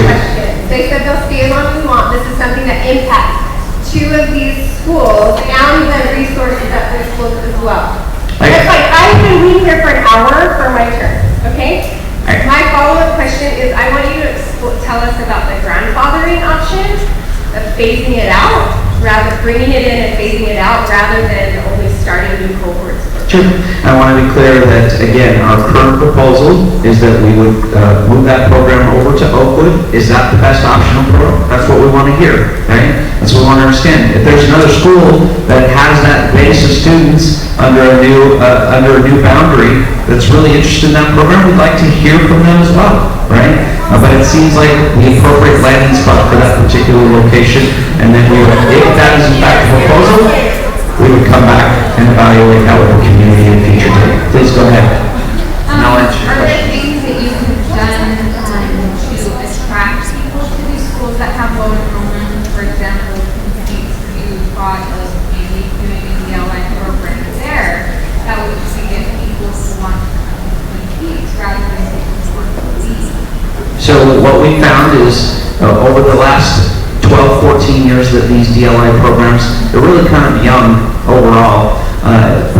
Best practice is not to try to attract people. You need to have a sufficient base of that. We've kind of set that ideal size about 600 students. So trying to start with a school of less than 200 kids and hopefully attract a sufficient amount would lead us to the same challenges that we've experienced at Spring Lane. That was the goal of Spring Lane, is to bring in DLI and hopefully attract more students to that school and location. And invariably, we've seen more open enrollment permits out of that location. So that would not be considered best practice at this point in time. Are there other marketing opportunities as a whole? Yeah. And as a district, we're going to avail ourselves of everything to bring up enrollment as a whole. We have roughly 10+% of our students district-wide that participate in charter schools.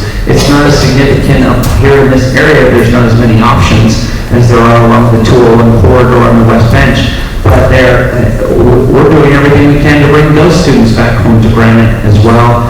There's lots of those types of opportunities. Okay, and then where would those students at Twin Peaks go? And when is if this is accepted and Twin Peaks closes, what would be the closure date? Do you want to take that, Steve? If I can get this to work, I'm going to go back to the map.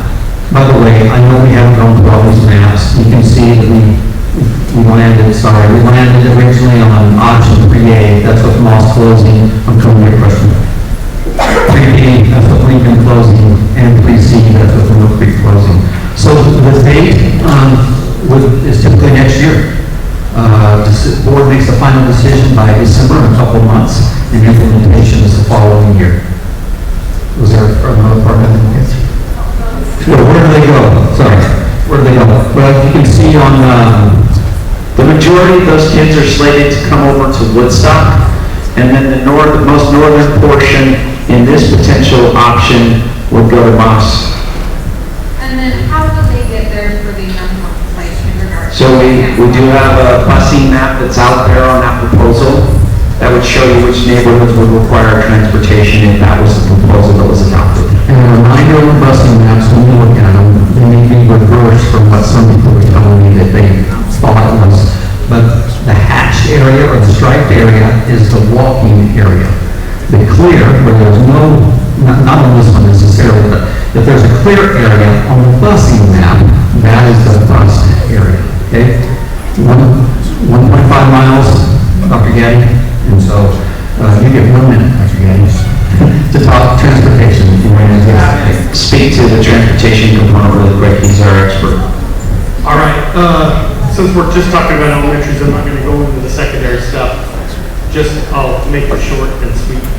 The state law that dictates what we receive funding for and then hence can provide a bus for is defined as where your driveway meets the middle of the street to the closest walking distance that you can first step foot on school property. That's not a grant rule, that's not a Dave rule, that's a state law and a state funding code. So, 1.5 miles is the walkable area for elementary. That is kindergarten through 6, K through 5 for these schools. So, here's where we sometimes get kind of a bonus. You might look and see just a little shade of a walkable area or a bus eligible area. Well, we'll put a bus in there. Empty buses or buses with 1 or 2 kids are bad optics for us. And so if we are required and are provided busing funding for an area, we'll also drop in what's called a courtesy stop, defined as one stop between an eligible area directly on the path to school.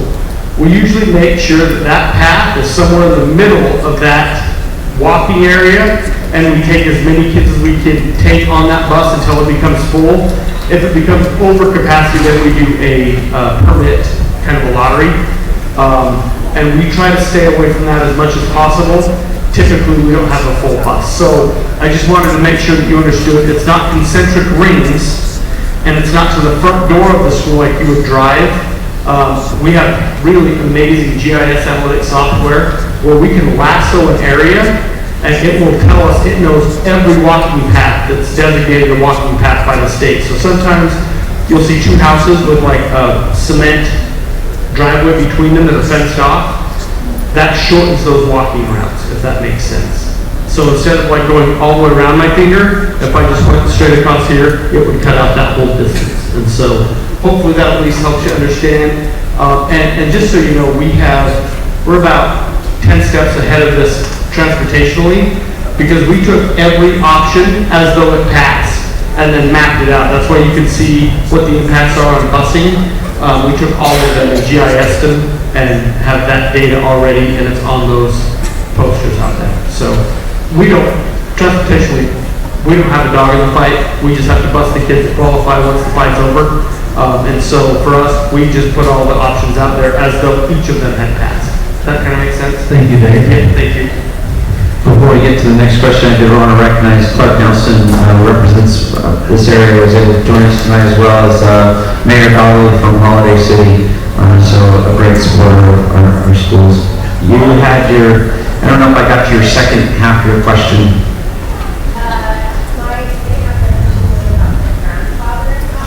Okay. So obviously there would be an option to simply place DLI at a certain location. Let's just use Oakwood, right? Because that's what we're discussing and the concern is. And simply not allow additional families to join into that program and graduate that program, phase it out over the next 5 years as those kids. That's certainly something again, I'm asking for your feedback and input on that. So as you have those thoughts, please feel free to share them. What I want people to do is what you said in your meeting, and I so appreciated, was making decisions with the most information possible. And we want to make those the same kind of decisions. I would hope that I find that DLI experiences vary for a variety of reasons. My kids have had a pretty good experience with DLI. One kid, not so much, right? He got to 7th grade, he's like, I'm out. I don't want to do this anymore, right? But other kids have progressed on and taken the AP exam in 9th grade. As a community, my school is fortunate because it does have 800 kids, and we don't see the problems we see in small schools with DLI programs, where once we get to the older grades, suddenly you have so many kids in the English classroom and a very small class size on the DLI side. And so again, if in fact we pursue that option, that's what we're looking forward to trying to do is maximize that and make that a successful program. I have an FTE question. Could we go back to the table that you were showing earlier. So I'm an Oakwood parent, I'm the community council at Oakwood. And looking at the potential enrollment numbers under each of the options, maybe if we just look at options 2 and 3, the 550 number. So if that includes the DLI students from Spring Lane last year, you reported that that was roughly 126 students. So that's 126 students grades 1 through 5. And under best practices, we would want to dedicate 2 teachers to those 126 students. So that would be between 12 and 13 students a class. And that would leave 424 students of non-DLI students. Let me back up. If you look at 550, by calculation, that equals 20 teachers.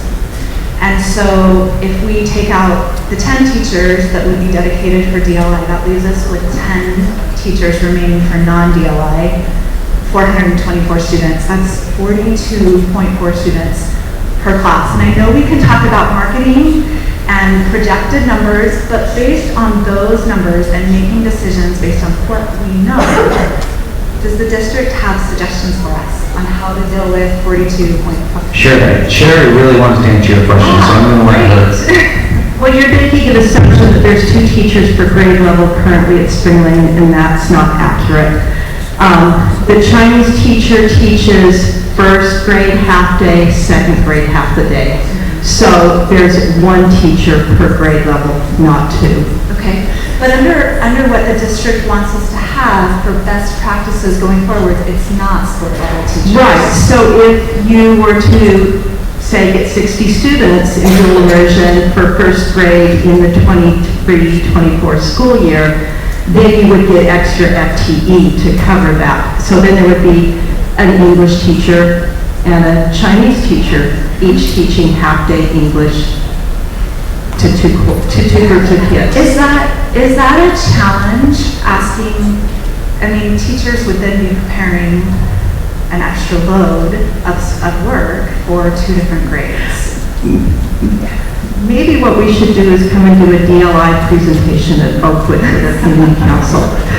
So we actually have one scheduled already. That's October 10th. We're already planning coming out and actually addressing a number of these questions specific to your community.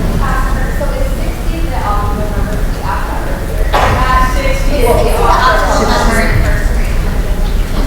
Repeat the question and answer. What is the optimal number in dual immersion? We generally try to do 60 in first grade. And Spring Lane right now has 22 first grade students.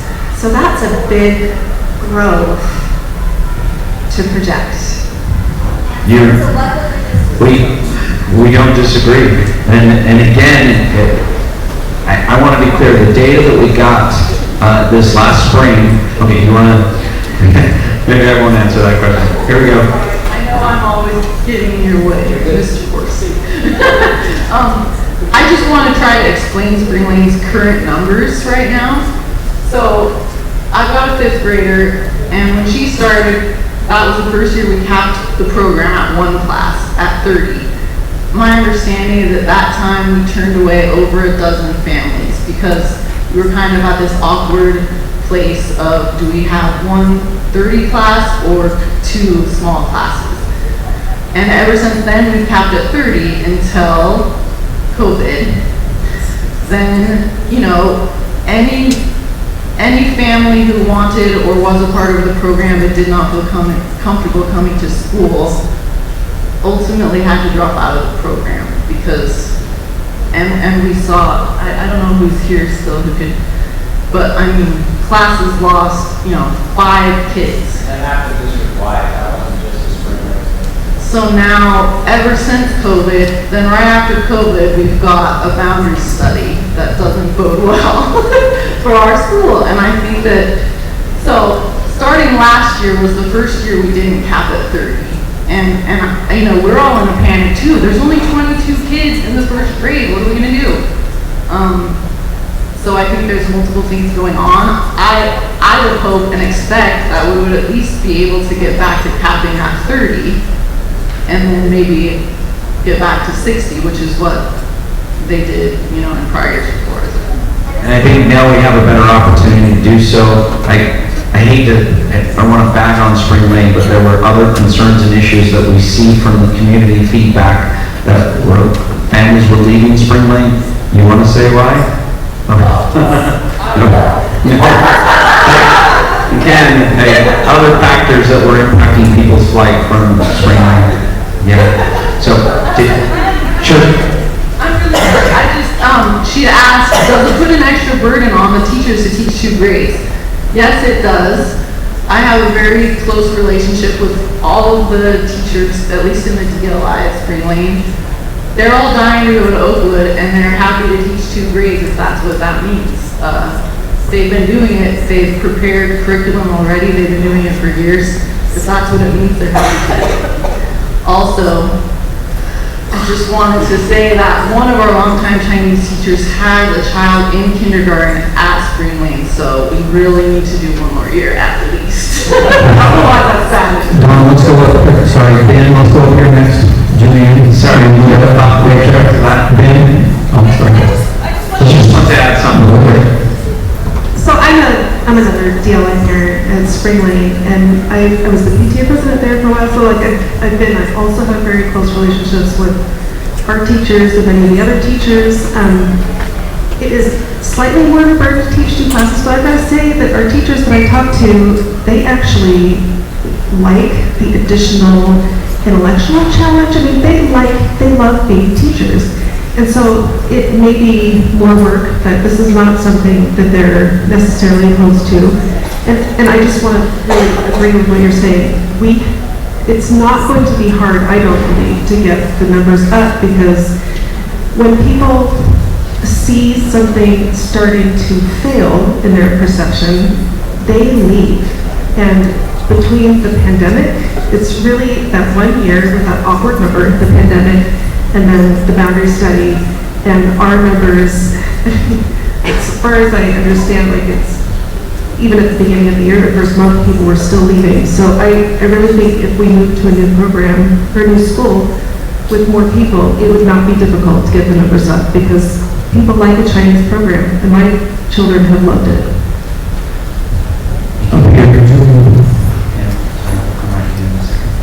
Okay, I have a suggestion that I thought about. Nobody wants their schools closed down at all. It's sad to see. It hurts the community. I actually live in a neighborhood where the school was closed down, and our community it's tanked for years. It's actually, is it Hillview, or what's it's the Mill Creek Activity Center? Yes. No, yeah, it's in that area. And I see all of these schools when it's time to start school. It is so busy. A lot of them are off of busy schools.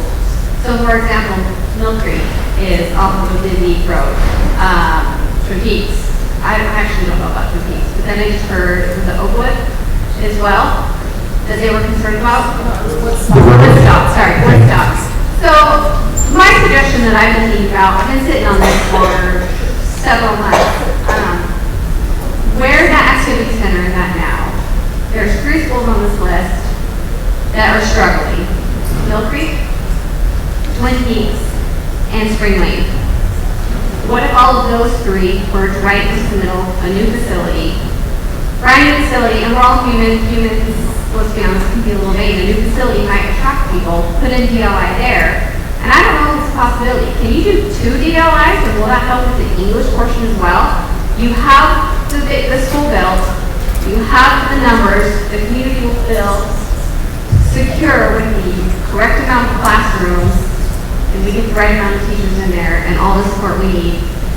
Clearly we've learned money follows the kids, but we set it up with the community feel, and I think that's what will help a lot of people, because at the end of the day, we go to the schools where the community feel is at. We want that support, we want the moms and dads there, it's the community feel. I don't know, that's just a suggestion I've been thinking about for a while, but nobody wants to see schools closed at the end of the day, so I also feel bad making that suggestion. I think we're making note of that proposal, and certainly something we'll take into consideration. I do want to point out the capital problem with respect to that. when we passed our bond in 2017, we had to advertise a list of projects, and we based that on the FCI score. Spring Lane, despite its condition, is still not in phase 1 of that project list. And so we're obligated to use to commit it to that program under law to follow through on that commitment list. And so while you're absolutely spot on that new facilities draw in more people, we wouldn't be able to just instantaneously move up one school or a new school location over another without going out and identifying new funding sources, meaning tax increase, right? So that's an excellent thought. We'll obviously take that back to PAC, and thank you for making that consideration. Representative Moss had a quick comment for us. First of all, I just want to tell you what an amazing experience to see and hear all these engaged parents. As many of you know, I've spent a major portion of my life in the classroom at Olympus High, and my daughter teaches at Skyline, and so my reason for running for the legislature initially was because of education. But so I care a lot about these issues. But my question is this, Ben, if you close 2 or 3 neighborhood schools, is this going to drive more parents to charter schools? I've heard some of that tonight. And an example is Canyon Rim, when that was closed because of declining enrollment, and then you sold it to the charter school, and it has about 450 kids there. It's probably capacity, and they've done very well. So that's just one of my concerns. I don't have anything particularly against charter schools, but I prefer the regular public schools myself. That's a good thought question, and that's another example of why we're not inclined to dispose of property and make other partnerships available. We don't want to force kids. Families are going to do what families do. We try to do our best, yes, but there are going to be certain circumstances, invariably, no matter what the outcome is, that some families not going to be happy with that and exercise school choice. So we do need to take all of those things into consideration and just try to do the best we can with respect to creating atmospheres and maximizing opportunities for students. We're going to come here real quick and then we'll go over there. Hey, I know you. Welcome back. Hello, thank you. So my name is April Flores, and I am the president of the PTA at Mill Creek Elementary. And I hope that I can remember to touch base on some people's comments.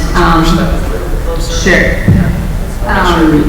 So as I stated yesterday, Mill Creek Elementary has an amazing community. Right? We are home to a very diverse population. I said that we are happy to welcome Spring Lane's DLI at our school. We have a DLI program in place, so we know how to run it. I feel like we're very successful with our DLI program. We have more DLI students than traditional students. So you definitely would find that community feel at Mill Creek Elementary. You're welcome to come to our school anytime. We're having an awesome event tomorrow, Robot Run, if any of you would like to come. See what our community is like. You'll see all parents that show up and volunteer and are engaged with their kids. And as to the comment just before, wait, I have another one with yours. I made the same suggestion last night. Make Mill Creek a super hub, right? We don't need to build a new school quite yet. We have one. So not only can we house another DLI program and are happy to house another DLI program, bring us a GT program too. We have students that their potential, like many other schools, with your students, their potential is through the roof. But right now our kids don't have the opportunity to thrive in a GT program, right? We have to drive to Kearns or to Woodstock where they're already worried about safety. So we're willing to house these programs. See, I've forgotten what I was going to say about your comment just a minute. Can you remind me? Charter schools. Okay, yes, that's important because many of our students, our families, permit into Mill Creek Elementary. We choose to be at Mill Creek Elementary, right? We have the choice to go elsewhere, just like parents have the choice to come to us, but for some reason, or many reasons, Our family chose Mill Creek, their family chose Penn. Okay, but because we have so many families that permit in, I've talked to a lot of these parents, Spanish-speaking parents, English-speaking parents, and they have flat out told me, April, if Mill Creek closes, we're going to our zoned school. And for many of those families, that is not even in Granite School District. So somebody earlier commented, well, are they going to go charter schools, or are they going to choose other schools? Yeah, that is a risk that the district's taking. And it is a very emotional, process. I completely agree. I have to say, and I feel bad saying this, I do not like how often, well, I should say, I do not appreciate how often I hear Mill Creek and closure in the same sentence over and over and over again. And that's because I know our community. I know our staff. I know our principal. She was brought in just last year. At the beginning of the year, I would walk through the hallway, see kids running out of classes, running out of the school building, right? Because she hasn't established things yet, right? She's brand new. And now, when I walk that hallway, students are focused. Their hands are raised. They are engaged. So Amber Clayton, she is making a difference, but he's only been given 1 year, right? When you see that other chart, Mill Creek's in orange, right? Super bold. Way fewer students are being fed to us. But our staff, it's not just Amber, it's our staff, right? Last year, at the end, just how I mentioned students, staff would hardly say hello to me or to other parents. So we told GSD employees when they interviewed us, our faculty, they don't seem very welcoming. And that's a hard thing to say. Like, I'm an educator, I have a master's degree in education. And I don't want to speak badly about any educator, right? But when you see the transformation that's taking place, it's absolutely amazing. But why bring somebody in if you're going to close a school, or possibly close a school, it looks like Mill Creek's being targeted. Why bring her in if you're only giving her a year? Students are improving, they're working harder than before. She set such high expectations right away that we no longer see kids running down the hallway. Rarely hear students yelling. I mean, it still happens, right? It happens in all of our schools. But the expectations are there. They are posted all over the school. They are repeated daily. If our kids were still here, right, like the first grader that spoke, she would probably tell you about Kaikubi, or she would tell you about Mill Creek mindset, safe, engaged, thoughtful. And all of this was Neil. All of this was Amber, was her staff. So I will relate one story. We had a family leave, and they were friends of mine, and I had dinner with them last weekend. And the mom said, April, my son is having such a hard time at his new school that he asked me to contact his kindergarten teacher from Mill Creek Elementary because he felt that just talking to her would help him. So mom reluctantly drafted an email to this teacher. Not only did she reply, she showed up to their house after a full day of teaching and talked to the family for an hour. This is Mill Creek. We are not just a bunch of people put together, all right? We are a family. So if you want a family, I really, really encourage you. If you want a community, come check out Mill Creek Elementary. Check out our Facebook page. We list all of our events. We list volunteer opportunities, so anybody that would like to volunteer, PTA is always calling you. I'm PTA. Feel free to come volunteer in another school. But I'm going to reiterate that. Make us a super hub. Bring Spring Lanes DLI. Give us a GT program. Give our kids the opportunity to thrive because they have the potential. They just need to be given the chance. Thank you. Over here. All right, I'm a mom of 3 kids, and I've got 3 different schools that they're at. I've got one at Oakwood, my youngest is at Oakwood, Wanville, and then Cottonwood.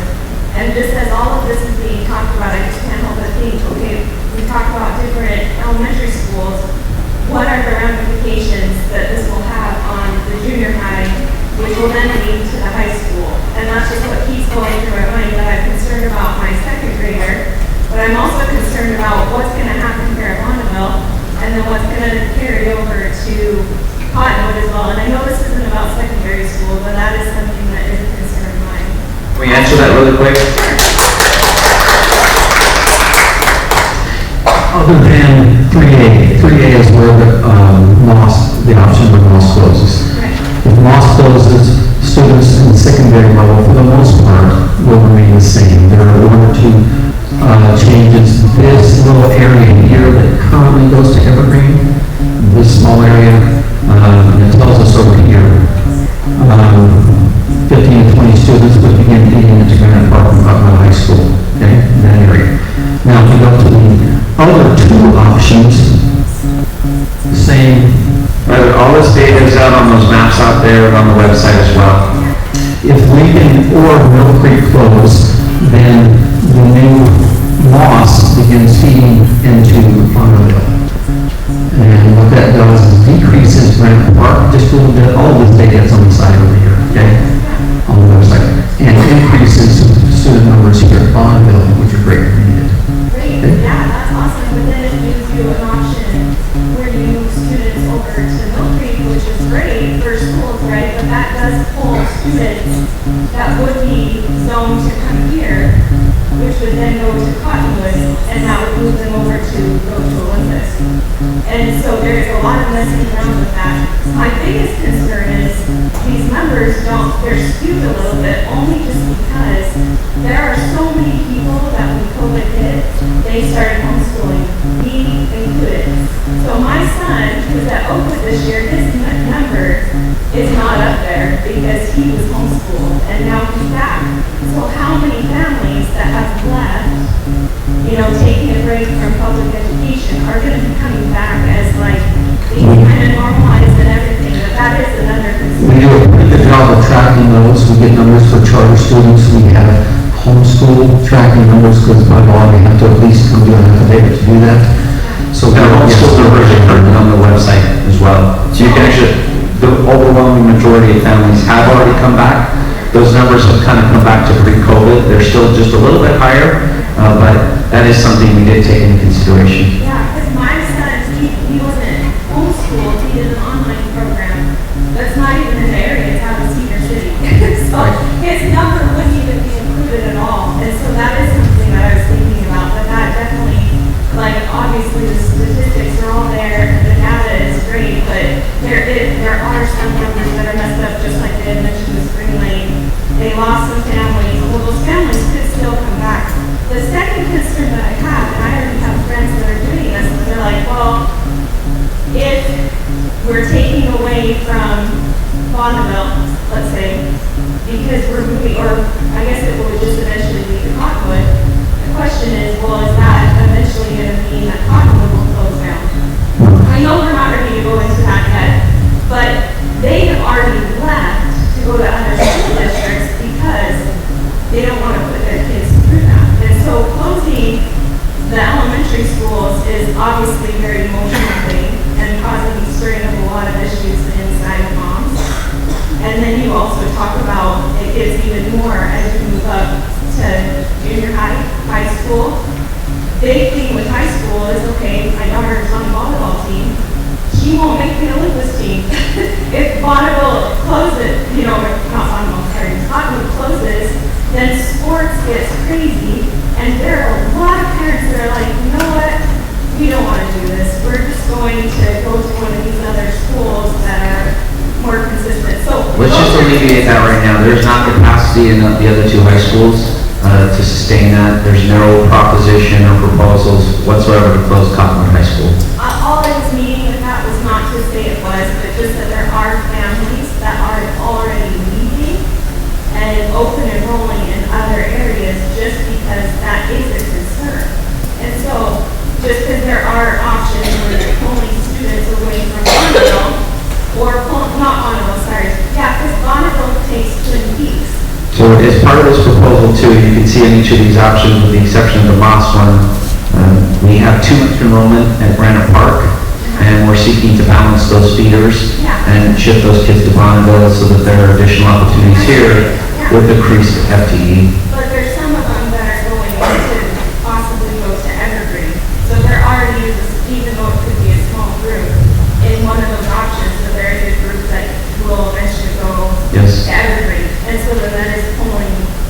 valuable feedback. We'll take that into consideration. I've actually had that comment come up last night as well. And I haven't gotten back with Steve yet. It was a little bit busy day, and see if we could run the numbers of what that would look like on the kids attending Evergreen but still remaining at Cottonwood High as a whole. So there was somewhere on one of these, I can't remember, I have to go look at my notes, but that's something we're going to look at as well. Yeah, okay, thank you. Thank you. My name's Lindsay Godsey. I'm the treasurer of the PTA at Spring Lane Elementary, and I'm also the treasurer of the Cottonwood Council PTA. And I just have a couple of comments. I just have a couple questions for you. How does that work? How do you make that work? That's amazing. Sorry, I was just... And I have a real job too, I'll add. Yeah. So first, I just had a comment about the bus situation. I've heard, because of being on the Cottonwood Council PTA, I have been able to kind of get to know families at several of these elementaries. And some feedback I'm hearing and heard tonight is about the busing and the drop-off situation. Everyone at Woodstock and Oakwood is worried about the drop-off situation. And I wondered, I had an idea, and I don't know if the numbers have been studied, but is it possible that considering all of the number of students from Twin Peaks and Spring Lane who are special permitting to Woodstock and Oakwood who will now be eligible to take the bus, maybe that will actually be alleviated somewhat from this change? I don't know if you have that answer, but just something for all That is something we're taking into consideration. Then my next comment is, okay, I have an alternative perspective, maybe an unpopular opinion, but so my kids are at Spring Lane, they walk to school. I went to Twin Peaks Elementary and walked to school, and ironically, my dad went to Mill Creek Elementary School, but at that time he went to Granite Park Junior High, so there's been change in the past, and everything's worked out great, and I would just like to ask everyone to have an open mind and think about, yes, things will be different, but you can build a new community together with the school. It's not going to be the new school and then the old school coming and being segregated. It's going to be a new community that we can all build something great with. And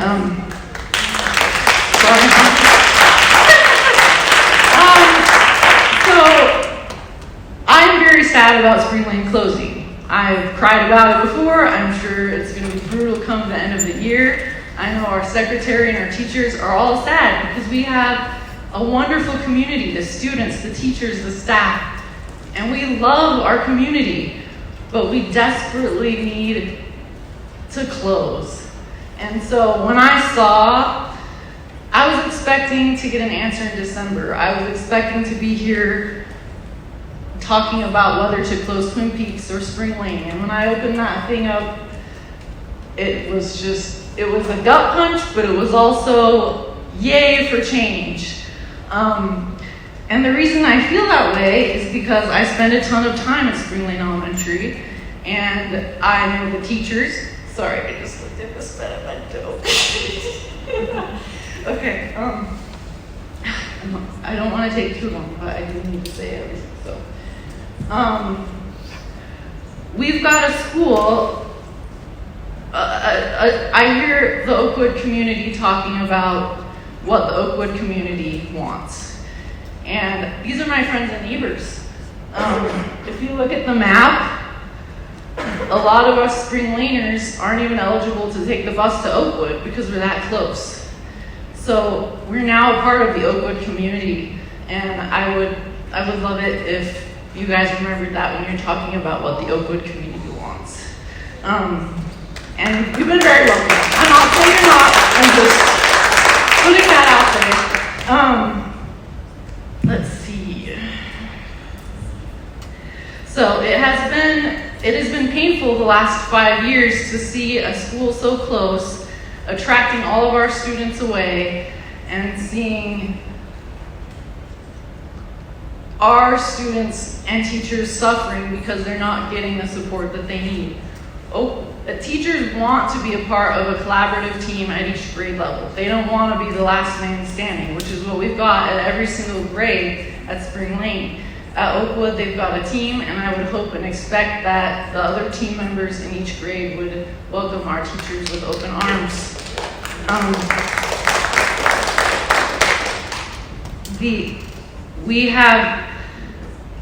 Someone commented about why Twin Peaks and Spring Lane aren't just combining. I don't think that would be a good solution, and I've advocated for that this entire time, because those two communities are what's left after most of the other neighbors have already special permitted into Oakwood and Woodstock. And I think it's best for all of those students to be reintegrated with a diverse population, including all levels of the economic spectrum and whatever spectrum you're looking at. Also, a lot of the kids that are left behind are some of the more challenging cases, and now they're stuck with the teachers with no collaboration. And they're also, at Spring Lane, not able to be, say you've got 2 challenging cases or more in one class, but you've only got 1 teacher. You want to split those kids up. You want your teachers talking amongst themselves, who is the best fit. We don't want these kids in the same class together, but they don't have an option for that at Twin Peaks or Spring Lane. So that's another reason. PTA programs.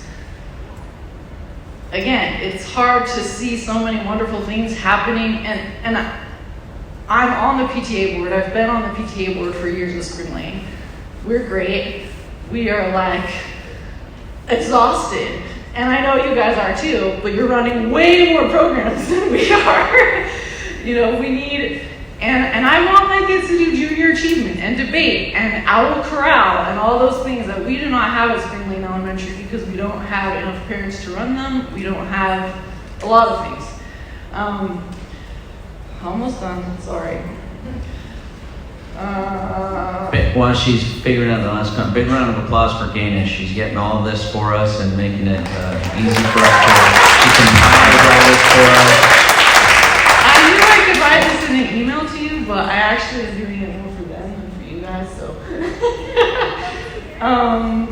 Special ed, behavioral aids, things we struggle to keep at Spring Lane because it's hard and they want a job at a bigger school. And I think we're getting there. Okay, DLI. So, you guys know, I know the Oakwood people already. You know I'm #1 fan of the Cottonwood Bonneville community. I do not want a failing program at Oakwood. I recognize how important Oakwood is to the Cottonwood network. And I desperately want the Chinese program to thrive, but if it's hurting Oakwood, let's get rid of it. But let's give it a shot, I can't remember, I have one more thing to say about that. Oh, yeah, I do not want to lose students leaving Oakwood because of DLI. Let's give it a couple of years, as these guys suggest, and we'll see what to do. I think that's it. That's it. All right. Thank you. I do feel like I just wanted to say something about Moss and Lincoln. I hate the fact that there is a 3rd closure. I feel like I was expecting to see Twin Peaks and Spring Lane, but it just kills me that we're looking at a 3rd. I understand it needs to happen.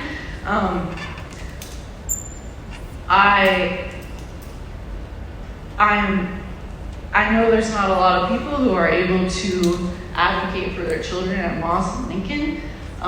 As the PTA treasurer of the council, I would like to advocate for them as well.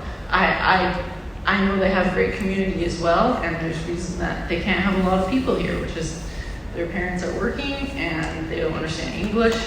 And so I think that there's competition between the 2 schools because They are all a great community, and I just needed one person to get up here and say how excellent Principal Lindsay Adams and Milton Collins are.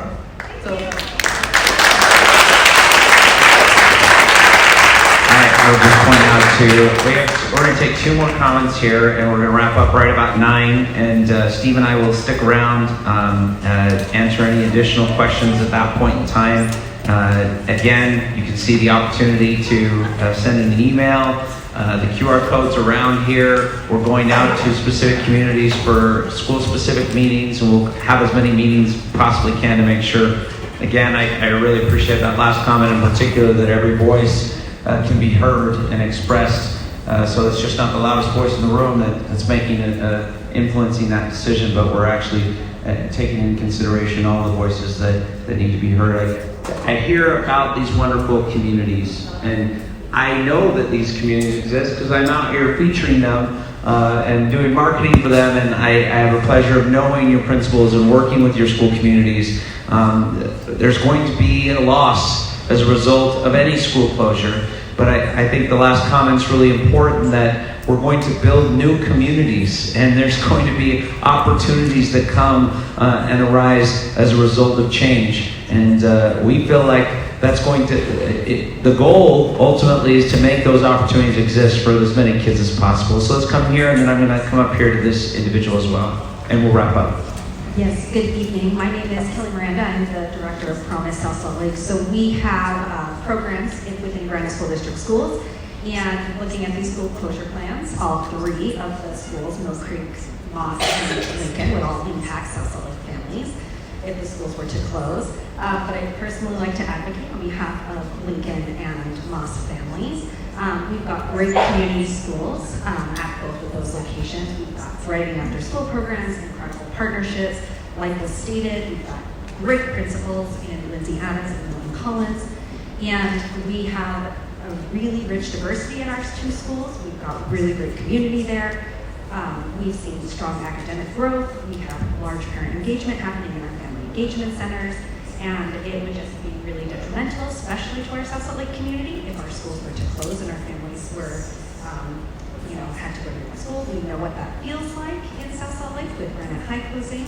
And it does take time to build community at a new school. We understand that. It happens. We've seen that we built great relationships there, but it did take time.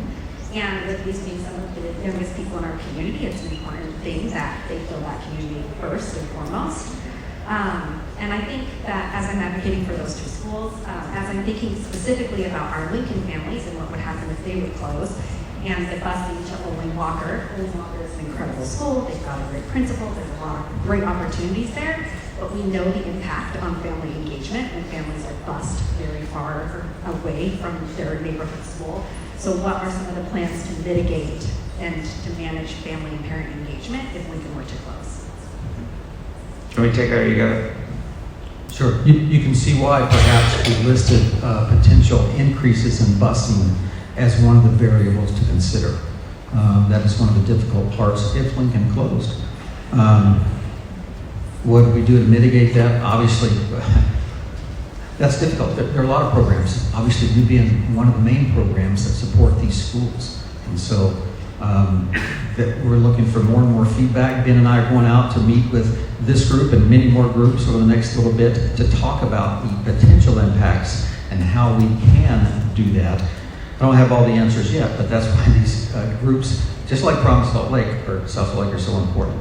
Yeah, I was just going to say, we unfortunately had to close schools previous, and we have community support programs from United Way and even from local municipalities, great partners. And what we do is come together with those partners and reassess and make sure that we're covering all of our bases to ensure that we're providing the supports that those communities need. Olin Walker was actually a rebuild of Roosevelt Elementary and was moved to a location that could better serve that population. So it was a more walkable community, and it has a ton of tremendous resources already in place, and in conjunction with South Salt Lake and the Promise Partnership as well. And so the idea is we want to take those things into consideration. We're open to what those opportunities might exist, and we certainly want to make sure we address that. And I come up here to this gentleman. You've been patient. Thank you, sir. In last night's meeting, you talked about working with certain cities on possible use of the property. You talked about South Salt Lake, Mill Creek, and was it Holiday? And Murray. You didn't mention Murray last night. I apologize. And so my question all of a sudden was, if you didn't mention Murray, you didn't realize Twin Peaks is in Murray City. I know. So, well, it was disconcerting that you didn't mention Murray last night. I apologize. Okay, apology accepted, but Twin Peaks is in Murray, don't forget that. We're the ugly stepsister east of 9th East, and Murray treats us that way. Well, I will tell you that we actually visited with Murray City leadership just the other day and set up another time to go visit with their city council just to address these issues again. So I apologize for missing out on that. We're slated to go visit every city council over the next few weeks again. We've already visited with Mill Creek, but they've asked us to come back a second time, and we're happy to go as many times as we possibly can in the course of this process. Just want to close out by thanking you all for being here sincerely. The things that you express and the things that you share in your comments are taken into consideration. We collate that information. Jana does a marvelous job in conjunction with with Darla and Julianne. Julianne's the one walking around with the microphone. Let's give her a round of applause too. They help us put this information together so that we can present it to PAC. And you need to know and understand that PAC is comprised of individuals that represent these at-risk communities and groups, and Ed Equity or special education folks that help us craft these decisions. This isn't just the Steve and Ben show, although we have the pleasure of coming out and doing these meetings. So genuine appreciation. You take time out of your busy schedules and come spend a wonderful, glorious evening. I wish I brought treats for you all, but that didn't happen. But again, thank you so much that you would take time, and we'll hang out as long as it takes to answer any additional questions. Just again, please, boundaries@graniteschools.org. Even though we hear it, even though Gain is taking minutes, please give us the feedback. That helps us to go back, answer those, and to make sure we have all of the feedback possible. Everybody have a wonderful evening. I do the best I can to try to reflect what you are saying, but the best way that you can do it is by sending it directly yourself, and then that way it doesn't get distorted. I'm trying really hard to get the tone and stuff that you are sharing, but boundaries@graniteschools.org, all of that gets collated, and yes, in spring, we had pages and pages that some of our PAC members took hours reviewing. And so we summarize it, but we also make sure that everybody has access to all of what you submit. Thank you again. Have a great night, everybody.